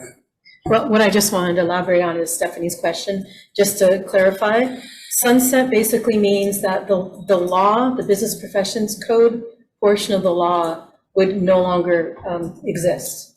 So if CMTC is sunset, what that just really means is the Massage Therapy Act is no longer part of the law. I hope that's helpful. So I would think as a board, that let me speak individually. As a board member, I see it as my duty to protect CAMTC. It's obvious to me by the reports that we've gotten today that there is a need. It seems to me that by the reports that were presented today, that we're doing just that. We are protecting the consumer. And getting into the weeds of should we be a mandatory system or should we not, I don't think that's the question right now. The question right now is what do we do in order to support you in order to pass this sunset review? I really do believe that the people that work within this organization can protect the consumer while making sure that we do whatever we need to do in order to do this sunset review. And that's my comment. Yes, Jennifer. To support Dr. Powell's words, I also kind of would like to go back to something that Ms. Murray said earlier of, is this a modification to the 24 priorities as opposed to creating strategic priorities for 25 that will be completed as of January 6th? I seems think, like a whole lot of year Yeah, not utilized correctly. I think what Bernadette said was right on point. I think we kind of had to hit the ground running. So we immediately, of course, shifted gears. We couldn't wait for the board meeting.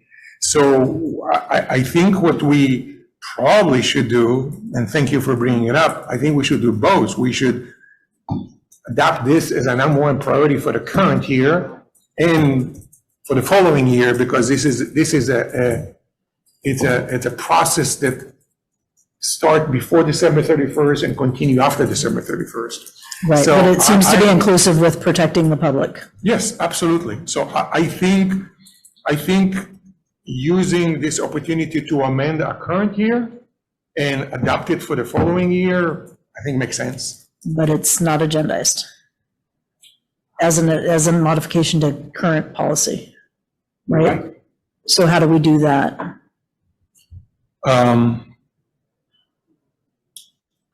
Well, so you don't do that,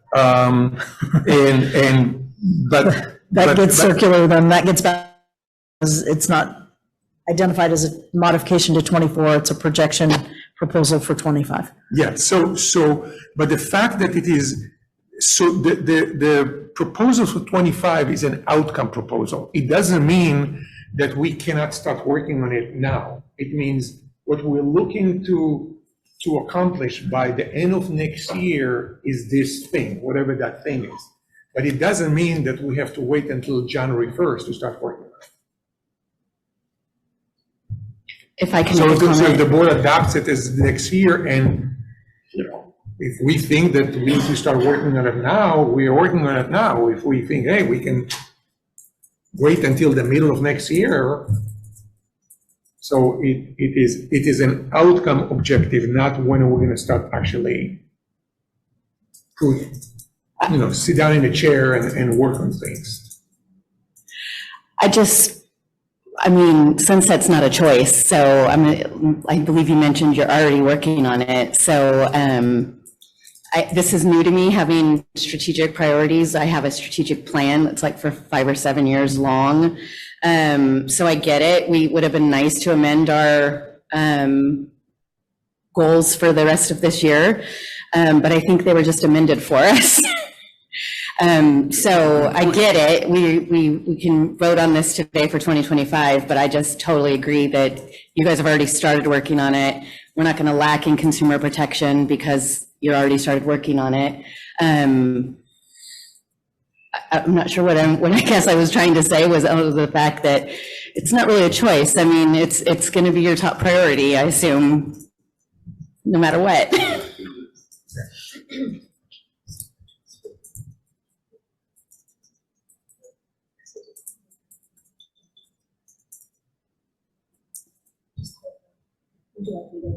Yeah, go ahead. So I just wanted to clarify for the board that this is for 2025, and while the report is due on January 6th of 2025, there's a lot of work that happens over the course of the year in 2025 while you're in the sunset process. So it's not just delivery of the report. That's sort of the first step, and that will happen in 2025 in January. But there is a whole long process that occurs while you're preparing for the legislative hearing, while you're working with the legislators about how to amend the law and different suggestions of what to do and what the impact of that is. So I think it's appropriate that it be a strategic priority for 2025.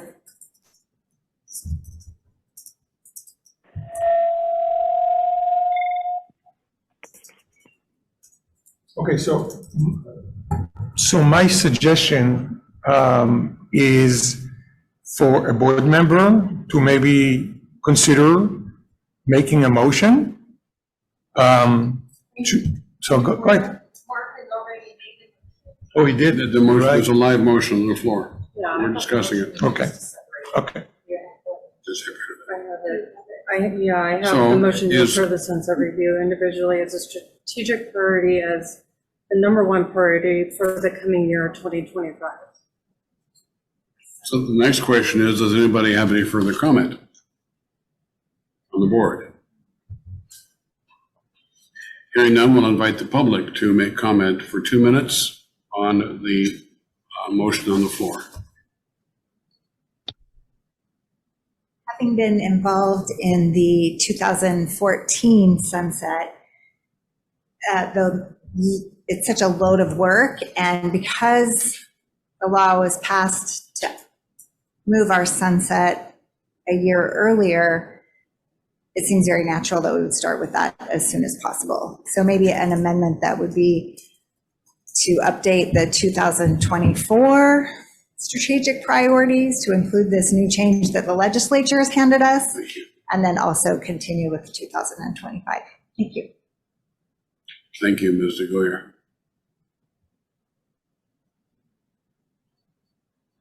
How often does the sunset happen? You say if you have it for 2 years, 5 years. It's determined by legislature. Oh, this is public comment, so we do not engage in back and forth Q&A, okay? Sorry. Thanks for the catch. Is there anybody at home who would like to comment on this motion? We do have some comments here, so I will go with Virginia. Your line is now open and you may make your comment. Hello, Virginia, you have 2 minutes. Thank you very much. Thank you. I'm a massage therapist of 35 years. Of course, COVID did interrupt my practice. I am now retired and plan to focus just on my massage therapy since I've always done it as a part-time job. I've worked both in areas where they were very lax with the requirements of what they expect to happen in their town, and I've worked in areas where they're more stringent. And what I would like to make clear today is that any amendment of massage laws is a huge deal to us individuals. And as we age, we have a much more difficult time in the business. I've seen a lot of discrimination. Unfortunately, businesses are the ones who have mostly made the money in the last 35 years since I've been working.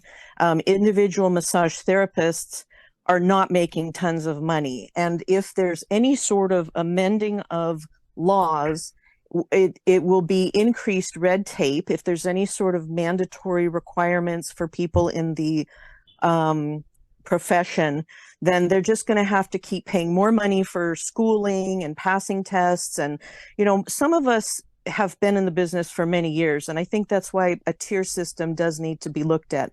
I also want to mention that just throwing out everything that CAMTC has done is a very bad idea. They're not perfect, but they've definitely put a lot into what we do here in California. And I think that it is so true. We are not a cookie cutter state. You can't just lump everybody together. You can't just say we're all going to be the same for all different markets. So I want to just support that idea. The consumers desperately need massage. And, Thank you, Virginia, for your comments. Your time is up. Appreciate your commenting. Thank you. Is there anyone else that wishes to comment from the online source? Kimberly, your line is now open and you may make your comment.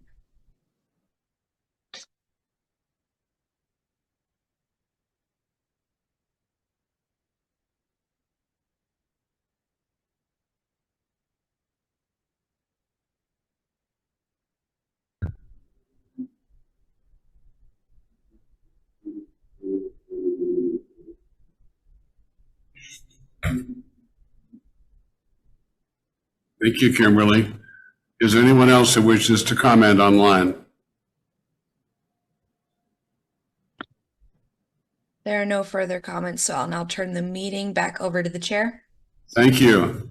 And I will call for a vote. Oh, I'm going to ask Kristen to make sure we're completely clear on the definition of the possible votes. Yes, I'm just going to clarify what it means to vote yes, no, or abstain in a board vote. So most board action requires a majority vote of the directors present at the meeting to pass.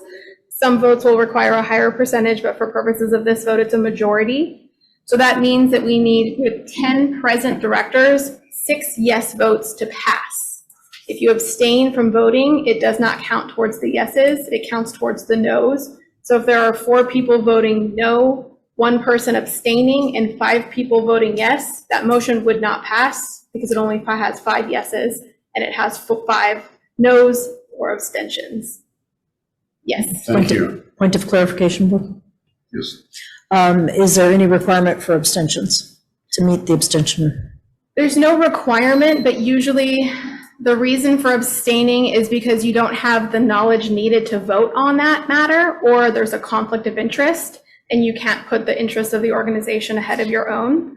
Otherwise, you know, the rule is that if you have the necessary information to make the vote, you should make the vote, because you can't fulfill your fiduciary duty as a director if you abstain from voting.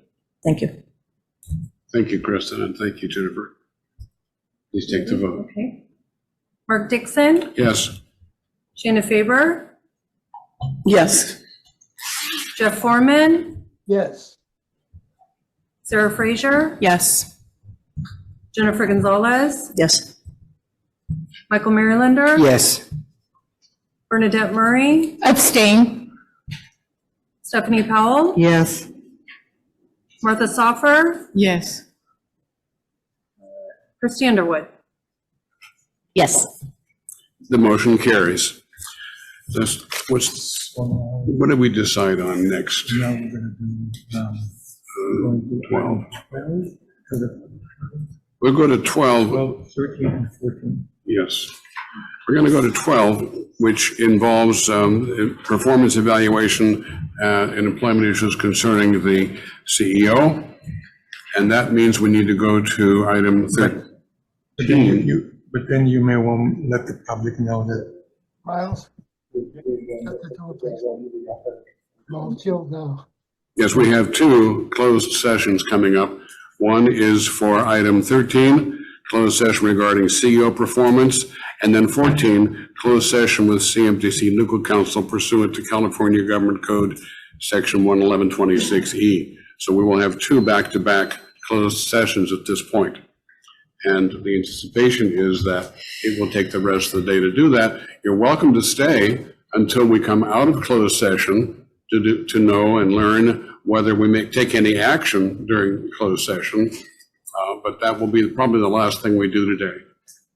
So we're going to close session now.